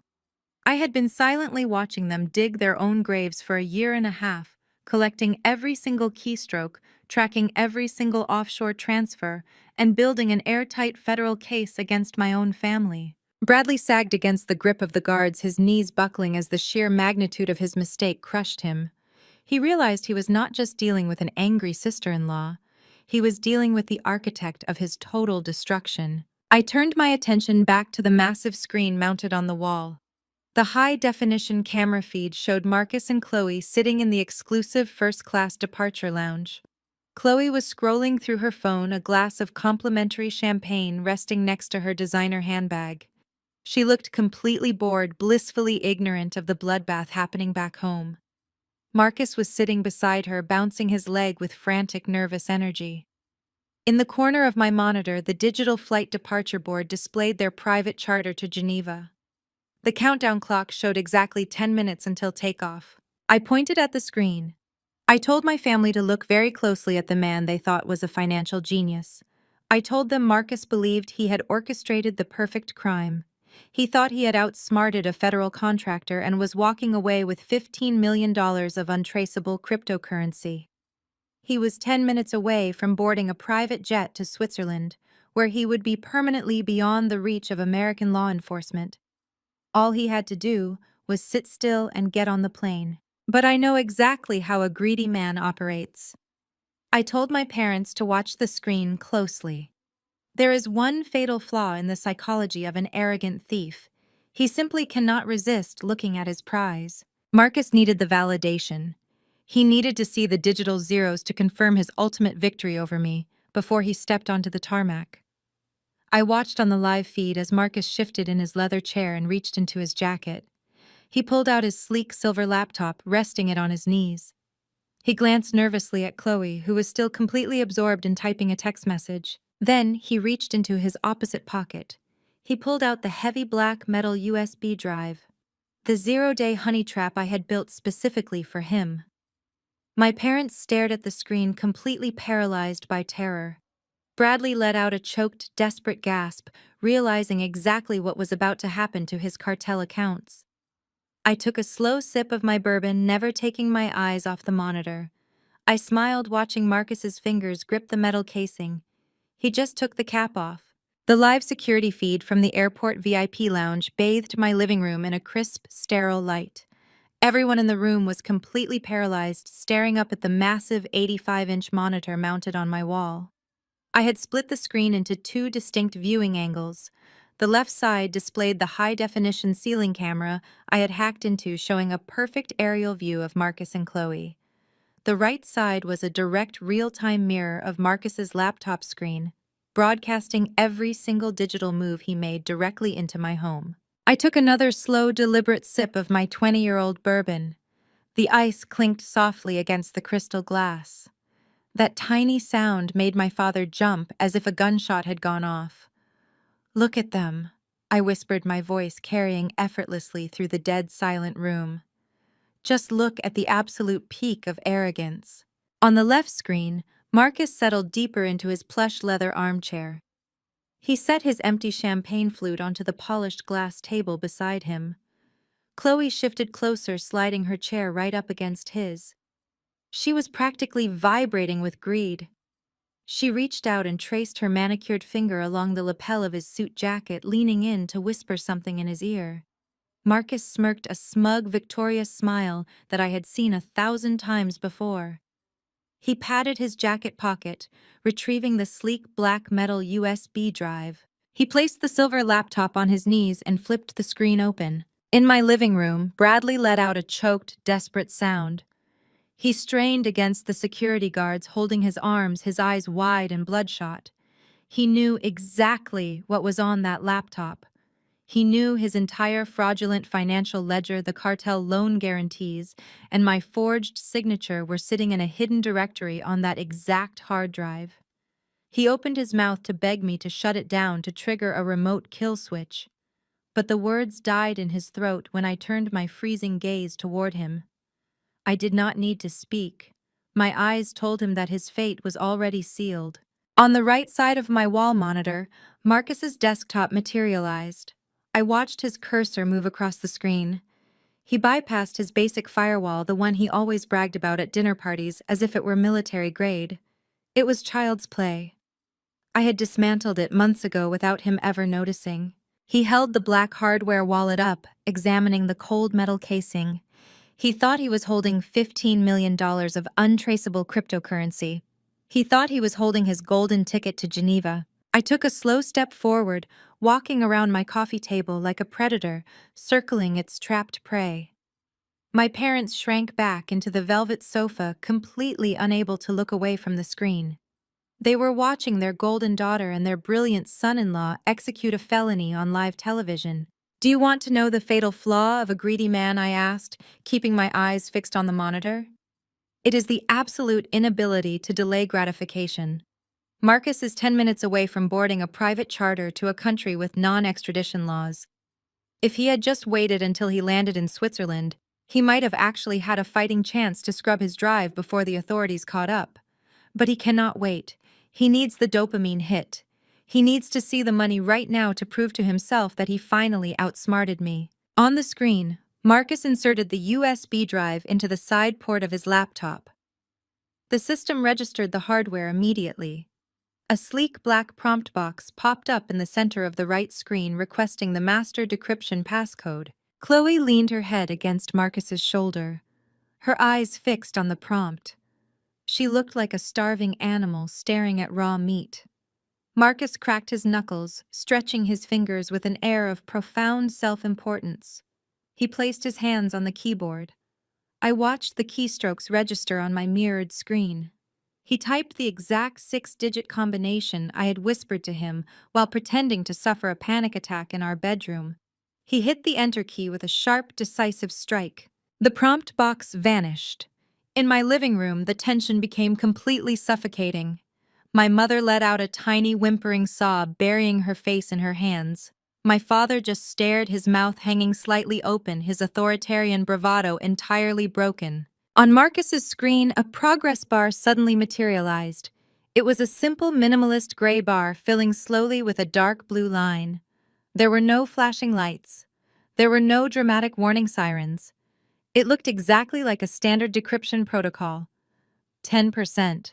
Bradley began to hyperventilate. His chest heaved and sweat dripped from his chin onto his ruined pastel suit. He started to thrash wildly against the guards. He screamed my name, pleading with me to stop the transfer. He yelled that the cartel would skin him alive if those ledgers reached the federal authorities.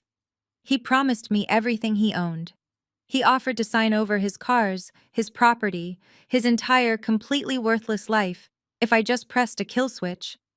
I ignored him completely, taking another sip of my bourbon. The smooth burn of the alcohol perfectly matched the cold satisfaction radiating through my veins. 50%. I walked over to the thick manila folder resting on my coffee table. I tapped my manicured fingernail against the cover containing the evidence of my parents' offshore shell company. I looked at my mother and father. I explained that the zero-day malware I had embedded in that drive was not just a virus. It was a highly specialized digital extraction tool. I told them that right at this very second, that little black piece of metal was bypassing every single security protocol on Marcus's computer. It was vacuuming up the cartel loan documents. It was packaging Bradley's fraudulent financial ledgers. It was copying the flight itineraries to Geneva. And most importantly, it was grabbing every single offshore banking record proving my parents had committed federal tax evasion and identity theft in my name. 75%. On the security feed, Marcus frowned slightly. He leaned closer to his screen, tapping his finger impatiently against the side of his laptop. He expected a simple crypto wallet interface to pop up. He expected to see a balance of $15 million. He did not understand why the decryption was taking so long. Chloe shifted uncomfortably, sensing his sudden hesitation. She asked him a question, pointing at the screen. Marcus shook his head, waving her off and staring intently at the progress bar. 90%. I stepped back, letting the sheer magnitude of the moment wash over the room. I had spent years being treated like collateral damage. I had spent my entire adult life being mocked, dismissed, and minimized by the people who were supposed to protect me. They had used my name to commit felonies. They had plotted to steal my wealth and leave me to face a violent money laundering cartel. They had smiled in my face while plotting my absolute destruction. But they had made one massive, fatal miscalculation. They had completely underestimated my intelligence. 99%. Marcus leaned forward, his nose almost touching the screen. His eyes narrowed. His hand hovered over the keyboard as a sudden realization of dread finally began to pierce through his massive ego. He moved his finger toward the escape key, desperately trying to cancel the protocol. It was too late. The progress bar hit 100% and the screen froze for a fraction of a second. Then the digital illusion shattered. The clean minimalist interface vanished entirely. The entire display of Marcus's laptop, and consequently the massive 85-inch television dominating my living room, flashed violently. The screen shifted from a soft gray to a glaring, blinding crimson red. The sudden burst of crimson light bathed my living room in a bloody, toxic glow. In the center of the blazing red screen, a stark, bold white message materialized. It did not show a cryptocurrency balance. It did not show a Swiss bank routing number. The text flashed in a steady, rhythmic pulse. Upload successful. United States Department of Justice. Warning, evidence logged and transmitted. Federal authorities dispatched to your live GPS location. Do not attempt to leave the terminal. The glaring crimson warning reflected directly onto the faces of my family, painting their pale skin with the exact color of their digital execution. On the massive 85-inch monitor, the words "Federal Authorities Dispatched" pulsed like a violent heartbeat. For 3 agonizing seconds, nobody in my living room breathed.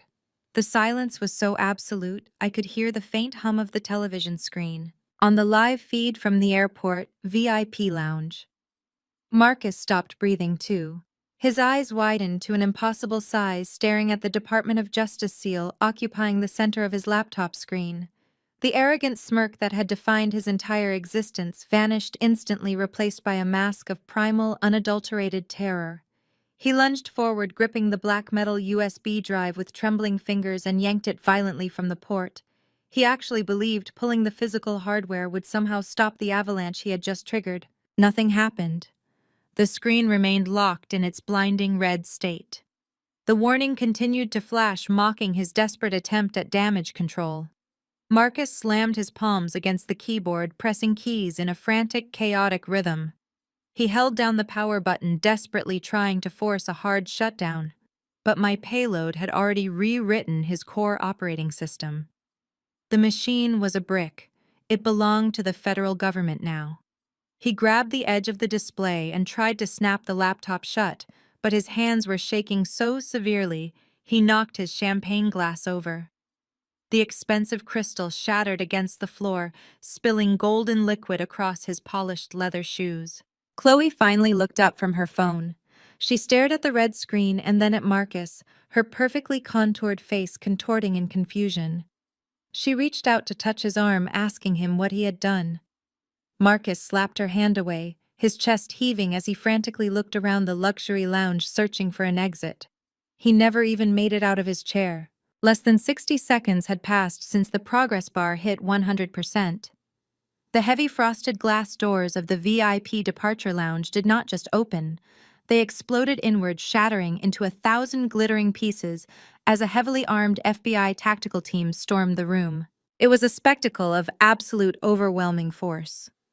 Men and women in dark olive tactical gear poured through the breached entrance, assault rifles raised, and laser sights sweeping across the plush leather furniture. Their voices barked sharp, lethal commands that echoed even without audio on my security feed. The wealthy patrons in the lounge shrieked and dropped to the floor, covering their heads. Marcus stood up, his hands raised in a pathetic gesture of surrender. Two agents hit him simultaneously. They tackled him with such brutal efficiency that his expensive tailored suit jacket ripped at the shoulder. They slammed him face first into the plush airport carpet, pinning his arms behind his back. The physical impact knocked the wind out of him.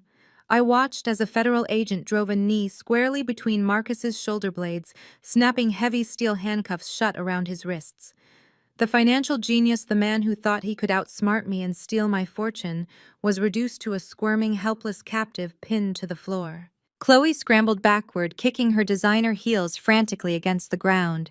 She pressed herself into the corner of the leather booth, holding her designer handbag in front of her face like a shield. She shrieked hysterically, pointing a trembling finger at her husband.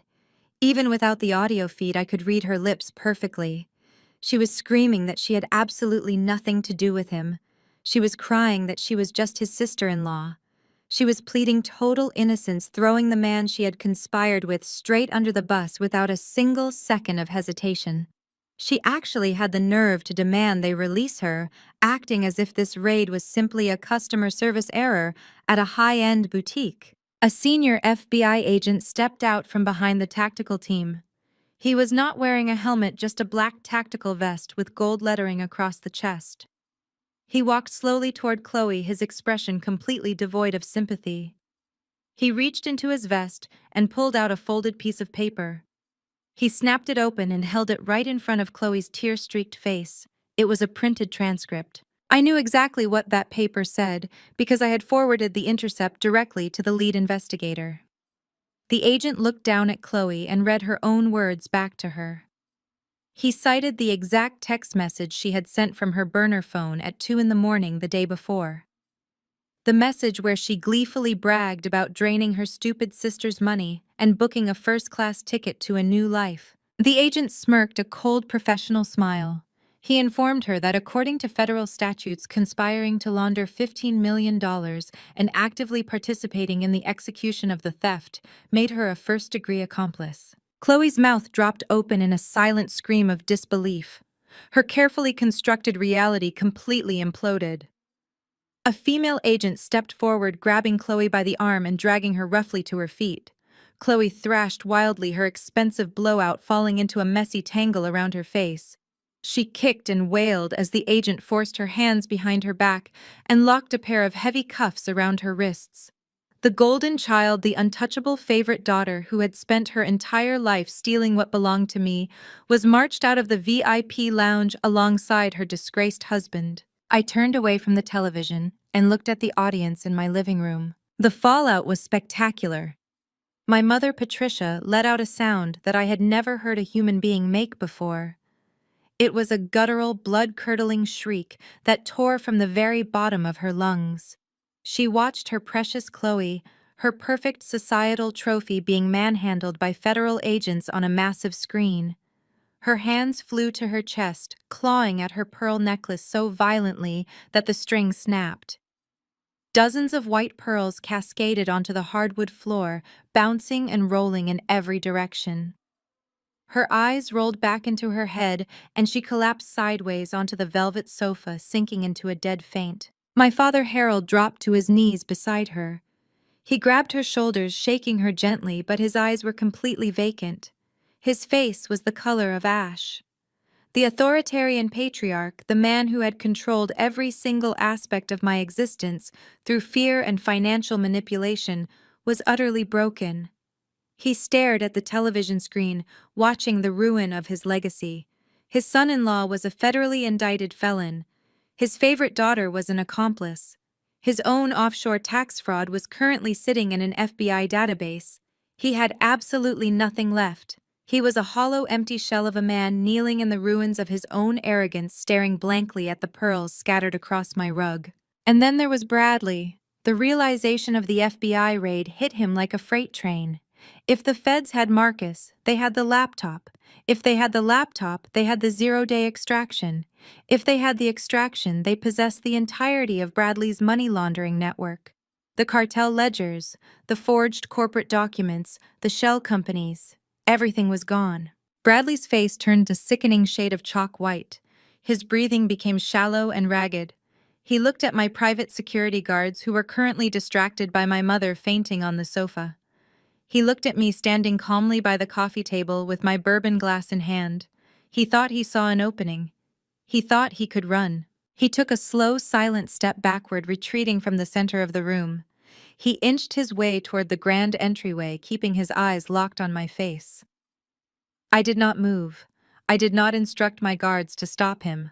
I simply watched him take another step backward, and then another, retreating like a cowardly animal trying to escape a trap. He truly believed he could vanish before the consequences caught up to him. He reached the heavy oak front door. He spun around, wrapping his sweaty, trembling hand around the solid brass doorknob. He twisted the handle, throwing his entire body weight against the wood, desperate to pull the door open and sprint into the night. The exact second the door cracked open, a deafening noise shattered the quiet of the neighborhood. The piercing, aggressive wail of multiple police sirens erupted right outside the house.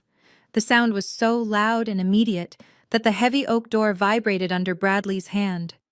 Brilliant flashes of red and blue tactical lights sliced through the darkness outside, piercing through the large glass windows of the living room and painting Bradley's terrified face in alternating colors. He stood frozen in the open doorway, staring out into the front yard as the screeching tires of armored vehicles ground to a halt on my driveway. The alternating red and blue tactical lights sliced through the large glass panes of my front door, washing over Bradley like a strobe light in a nightmare. He stood completely paralyzed, his hands still clutching the brass doorknob as the heavy thud of combat boots hit my front porch. The reality of his situation finally overrode his instinct to run.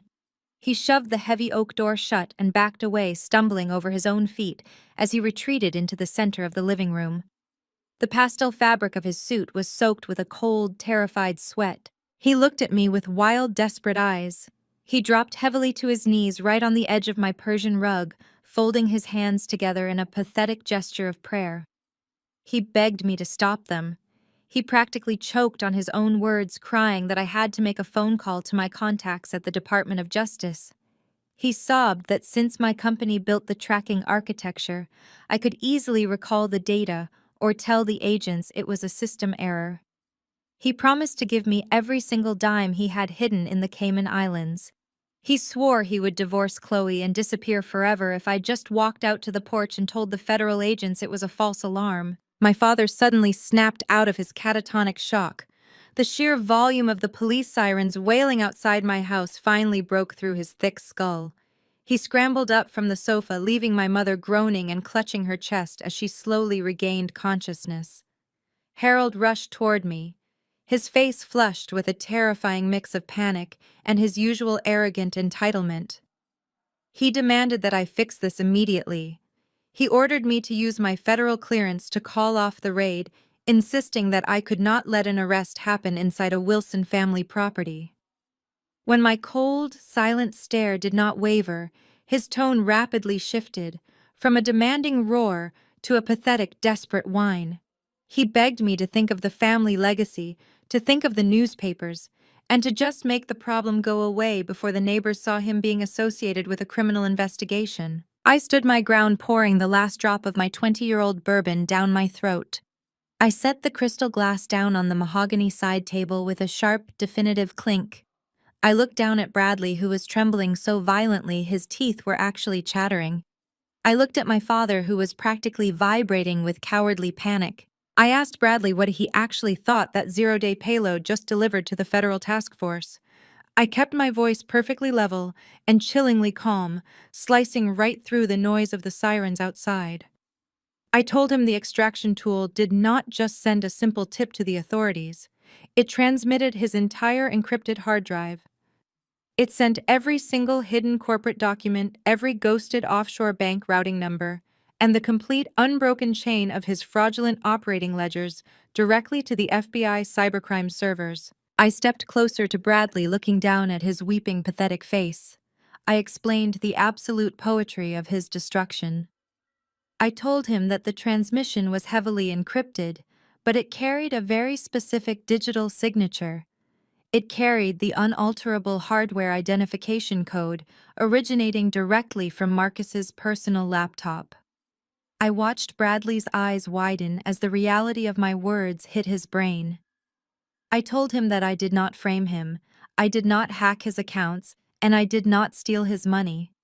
I simply built a digital bridge.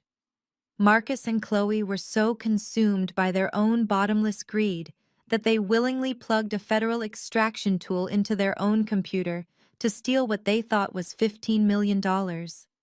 Two arrogant, pathetic fraudsters wrapping the federal noose around each other's necks. I smiled, looking down at him. I told him I just provided the free Wi-Fi. Before Bradley could even open his mouth to respond, the front door of my house burst open with a deafening crash. The heavy oak splintered inward as a team of federal agents and local tactical police swarmed into my foyer. The quiet luxury of my living room was instantly obliterated by the aggressive, chaotic presence of law enforcement. Flashlights cut through the dim room and heavy boots trampled over the imported rugs. Voices barked sharp, lethal commands demanding everyone freeze and keep their hands clearly visible. Two heavily armed agents wearing tactical vests stamped with the letters FBI pushed past my father, shoving him roughly out of the way. Harold stumbled backward, falling onto the sofa next to my mother, who let out a terrified shriek as the armed men completely ignored her wealthy society matron status. The agents moved with terrifying practiced efficiency. They descended on Bradley, grabbing him by the shoulders of his ruined pastel suit and hauling him aggressively to his feet. Bradley screamed my name. He shrieked and thrashed, kicking his legs out as the agents slammed him face first against the wall right next to my prized abstract painting. One agent pressed his forearm hard against the back of Bradley's neck, pinning him firmly to the drywall, while the other yanked his arms backward.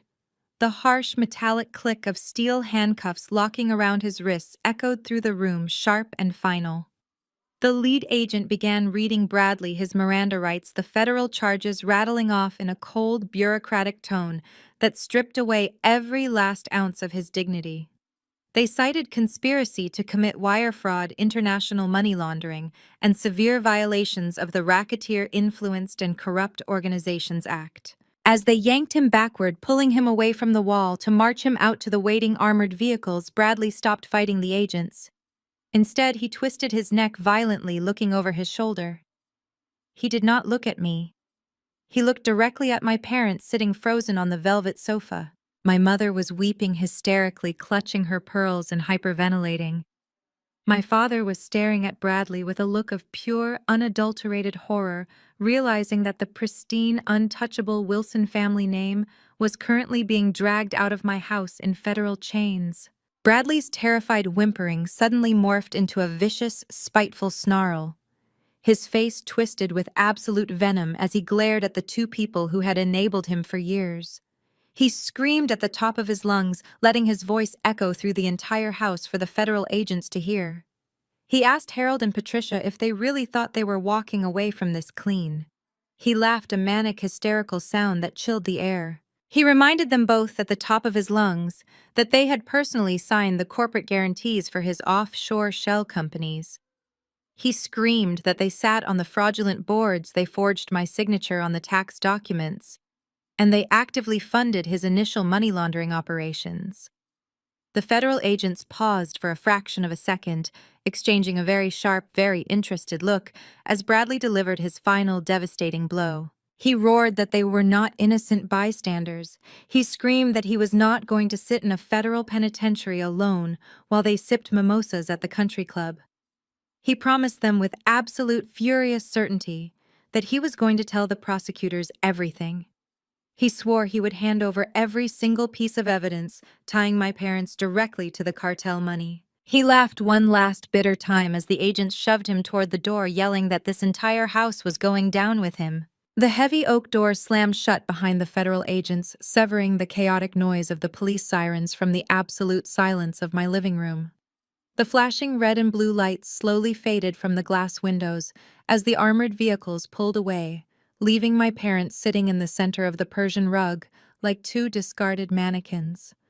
The sheer scale of my home with its vaulted ceilings and massive open spaces suddenly seemed to press down on them, emphasizing exactly how small and trapped they truly were. Harold pushed himself up from the sofa. His face was a mottled mask of purple rage and stark terror. He pointed a shaking finger at me, his chest heaving, as he desperately attempted to summon the patriarchal authority he had weaponized against me my entire life. He roared that I was a monster. He called me a vicious, unfilial devil who had orchestrated the destruction of my own blood out of sheer spite. He yelled that I would burn in hell for tearing my family to pieces. He commanded me to pick up my phone and use my federal connections to call the police off, insisting that I had the power to stop this nightmare before the press got hold of the story and ruined his pristine reputation. Patricia snapped out of her daze. She clutched the torn string of her pearls, her chest heaving as she unleashed a torrent of hysterical venom. She shrieked that I was a jealous, bitter outcast. She cried that I could not stand seeing Chloe happy, so I engineered an elaborate trap to send my own sister to federal prison. She wailed about how I had ruined Chloe's beautiful, perfect life out of petty resentment, and that I would never be half the woman my sister was. She cursed me, sobbing that I had turned her golden child into a common criminal just to satisfy my own vindictive ego. I listened to their desperate, pathetic vitriol for exactly 30 seconds. Then I lifted my heavy crystal bourbon glass and slammed it directly into the polished hardwood floor. The explosive crash of shattering glass echoed like a gunshot through the room. Shards of crystal rained across the floor, bouncing off my father's expensive leather shoes and scattering across the rug. The violent noise severed their hysterical ranting instantly. My parents flinched, freezing in place, and staring at me with wide, terrified eyes. For the first time in 30 years, I did not keep my voice perfectly leveled and detached. I let the raw, unfiltered fury of 3 decades rise in my chest and vibrate through the room. I told them to shut their mouths. I demanded absolute silence. I walked right up to the edge of the shattered glass, standing directly over my father, forcing him to look up at me.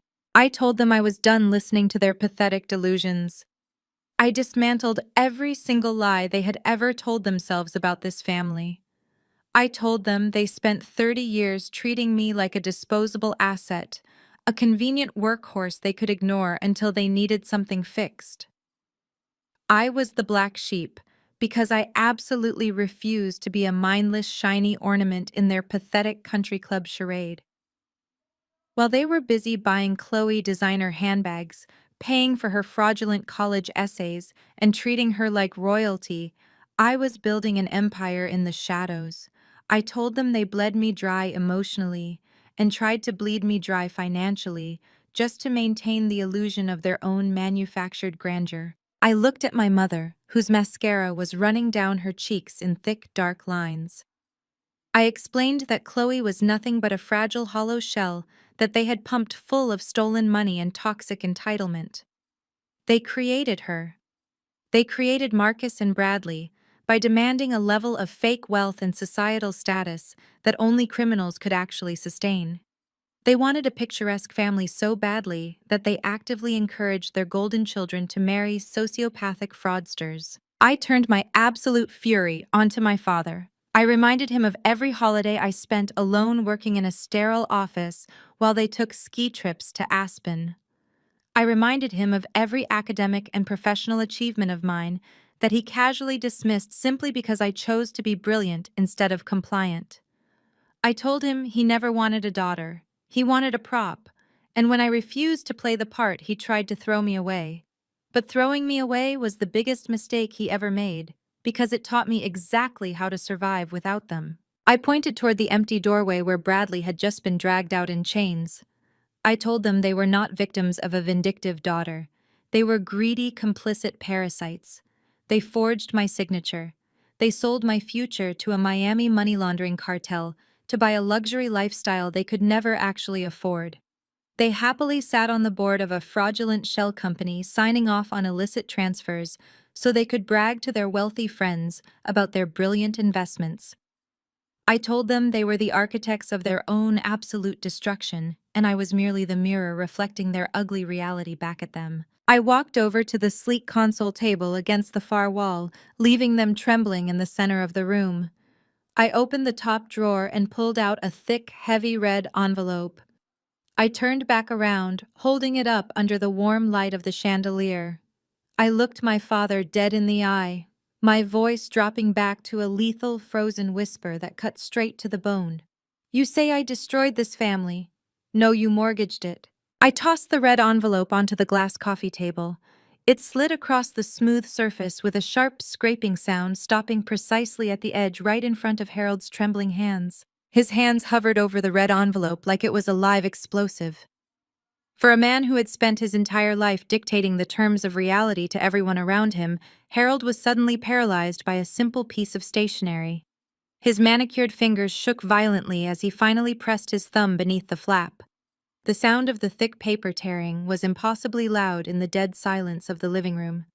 He pulled out a thick stack of legal documents stapled together at the corner.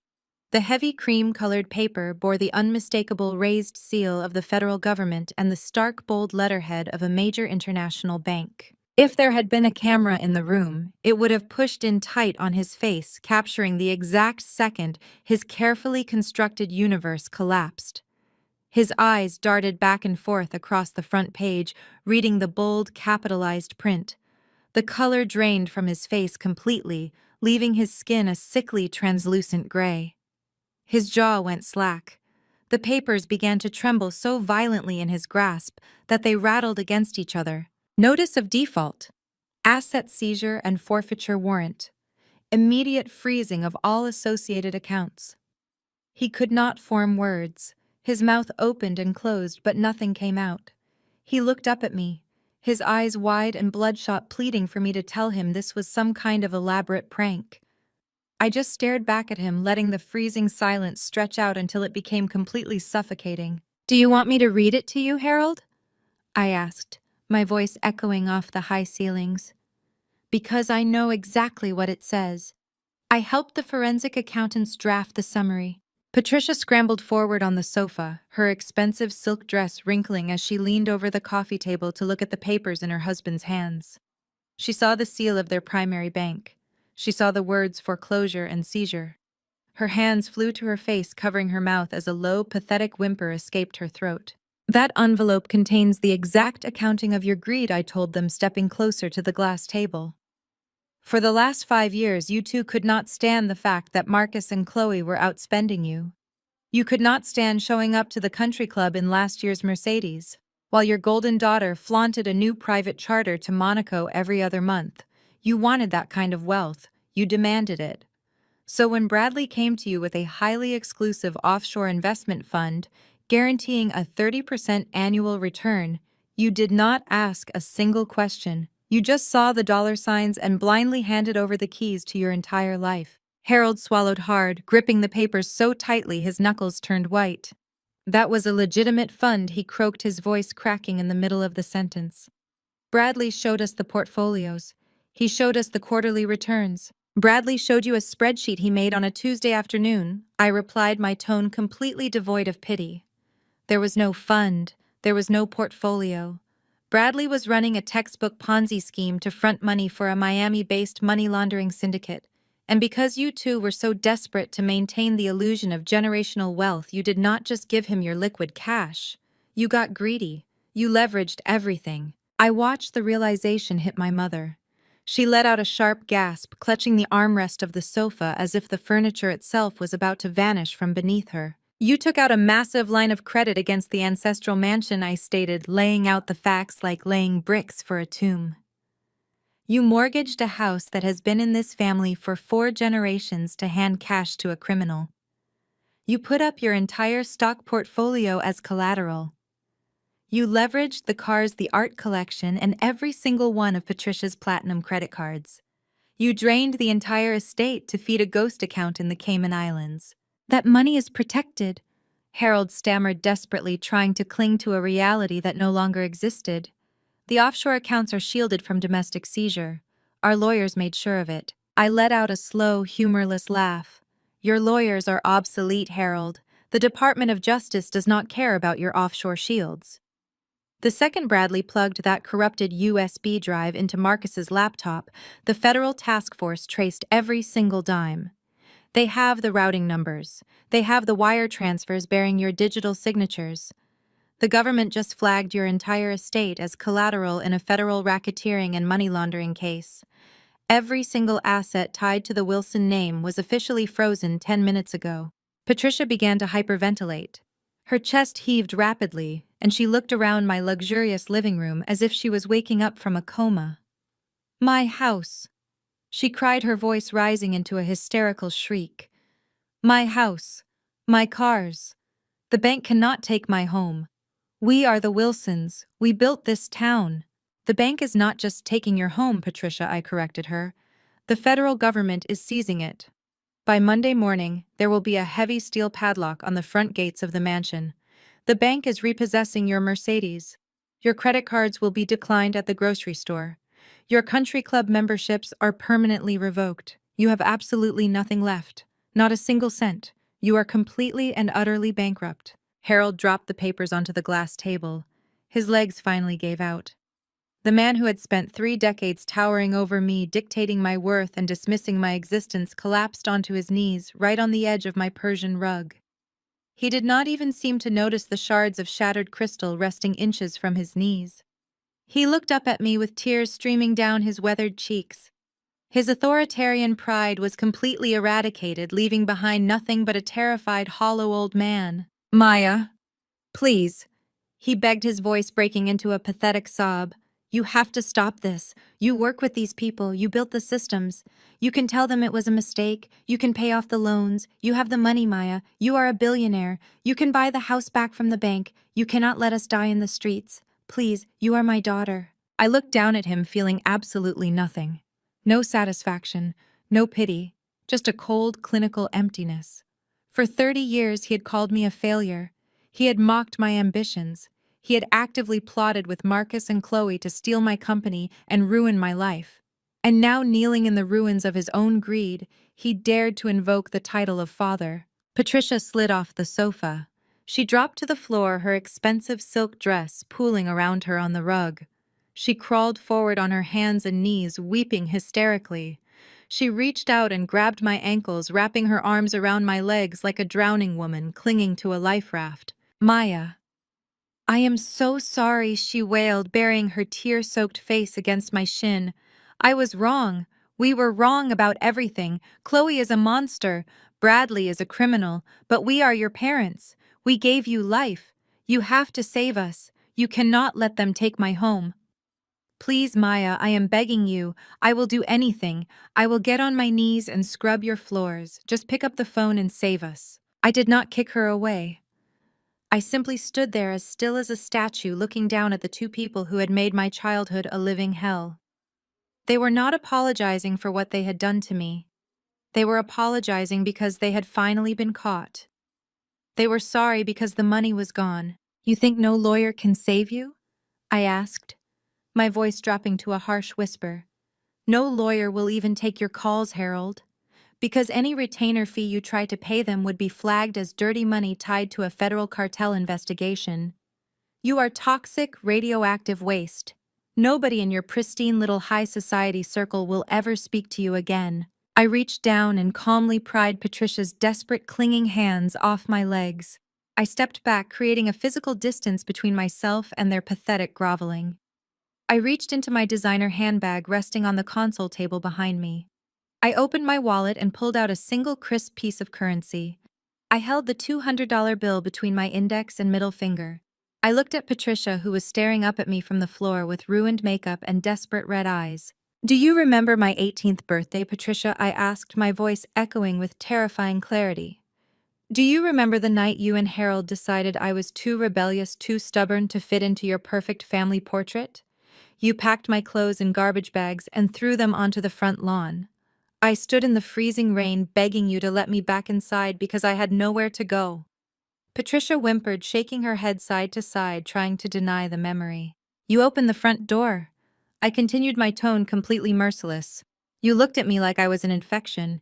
You reached into your purse, you threw a crumpled $200 bill onto the wet grass, and you told me to call a cab. You told me I was dead to you. I stepped forward and let the crisp $200 bill slip from my fingers.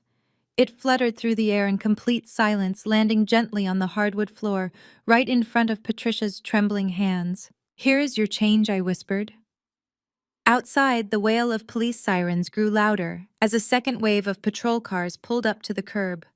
The flashing red and blue lights illuminated the living room once more. Pick it up, I commanded, my voice cracking like a whip. Call an Uber, Patricia, because the police out there are not just here for Bradley. They have a federal warrant to impound the Mercedes you parked in my driveway. Get out of my house. I turned my back to them, smoothing the invisible wrinkles from the fabric of my dress. I stood perfectly straight, adjusting my posture as I faced the far wall of my living room. I did not need to issue another verbal command. My private security team immediately stepped forward, moving with swift, uncompromising precision. Two large guards grabbed Harold by the arms, hauling him roughly to his feet. He did not fight them. All the fight had completely drained out of him, leaving nothing but an empty, sagging suit. Two other guards flanked my mother, pulling her up from the Persian rug. She kicked and wailed, her voice hoarse from screaming, but her resistance was entirely useless. They dragged my parents toward the shattered remnants of my front door. I listened to the humiliating sound of their expensive leather shoes scuffing against the hardwood floor. Through the large glass windows, I watched the final act of their social execution play out on my front lawn. The federal agents and local police were waiting for them. As soon as the guards pushed Patricia and Harold out onto the porch, the flashing red and blue lights illuminated their absolute disgrace. A tow truck was already backing up to my driveway, preparing to hook chains to Patricia's pristine silver Mercedes. The police officers did not care about her designer dress or her country club pedigree. They commanded her to step back as they slapped an impound sticker across the windshield. I watched my father try to speak to one of the federal agents, desperately raising his hands in a pleading gesture. The agent simply shook his head, pointing a stern finger down the street and ordering him to leave the property. Neighbors had started to gather on their manicured lawns, wrapping their silk robes tightly around themselves as they watched the spectacle. The wealthy elite of our neighborhood, the exact people my parents had spent their entire lives trying to impress, were now staring at them with undisguised horror and morbid curiosity. Harold and Patricia were forced to walk down my long driveway on foot, humiliated and exposed, carrying absolutely nothing but the clothes on their backs and a crumpled $200 bill. They had lost their freedom, their stolen wealth, and their precious, untouchable reputation, all in a single devastating hour. I watched them disappear into the shadows of the street, and then I turned away. I walked slowly across the expansive living room, leaving the scattered pearls, the shattered crystal, and the ruined paperwork behind me. The chaotic noise of the sirens was already fading into the distance, replaced by the profound, heavy silence of my own house. It was a clean, beautiful quiet. Beautiful. I reached the custom marble minibar built into the far wall of the room. I picked up a heavy crystal decanter and poured myself a fresh measure of bourbon. The amber liquid glowed under the soft, recessed lighting, catching the reflections of the room. As I set the decanter down, my phone vibrated sharply against the cold marble countertop. The screen lit up, cutting through the dim light of the bar. It was an automated notification from my private offshore banking server. I tapped the screen, opening the encrypted message. A single line of stark green text confirmed what I had been waiting for all evening. Merger transaction approved. $15 million successfully routed and secured. I smiled a genuine, relaxed smile. Marcus truly believed he was brilliant. He thought the decryption protocol he triggered in the airport lounge was draining my accounts and funneling $15 million into his own hidden wallet. In reality, his desperate keystrokes had authorized the final signature on my completely legitimate corporate merger. He had unknowingly acted as the final proxy, approving the transfer of my clean, legally acquired assets into an untouchable, protected trust, while simultaneously feeding his own criminal coordinates to the federal authorities. He had done all the heavy lifting for me, securing my future while absolutely destroying his own. I picked up my glass and walked over to the massive floor-to-ceiling windows that spanned the length of my living room.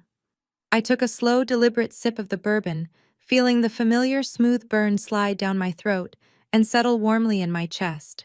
Below me, the sprawling city pulsed with millions of lights, looking like a vast, glittering ocean of electricity and endless possibility. The world outside was moving forward, completely unaware of the absolute destruction that had just occurred within these walls. But I was aware. I felt lighter than I had in 30 years. The invisible chains of obligation, of guilt, of constantly trying to prove my worth to people who were fundamentally incapable of loving me, were permanently broken. I looked at my own reflection in the dark glass. The woman staring back at me was not a victim. She was not a scapegoat. She was the architect of her own survival. People always tell you that family is your ultimate safe haven. I spoke the words softly to the empty room, letting them resonate against the glass. They tell you that blood is thicker than water, and that no matter what happens, no matter how far you fall, family is the one place you can always return to. They drill that toxic loyalty into your head until you believe that enduring their abuse is just the price you have to pay for belonging. I took another sip of my drink, swirling the amber liquid in the glass. But sometimes family is exactly the thing you have to escape just to survive. Sometimes the people who share your blood are the very same people holding the knife to your throat. Marcus thought he was a genius who could effortlessly steal my money. Chloe thought she was a mastermind who could steal my husband and walk away with my entire life. My parents truly believed they could use me as their permanent financial scapegoat, treating me like collateral damage to fund their delusional vanity. They all thought I was the weak link.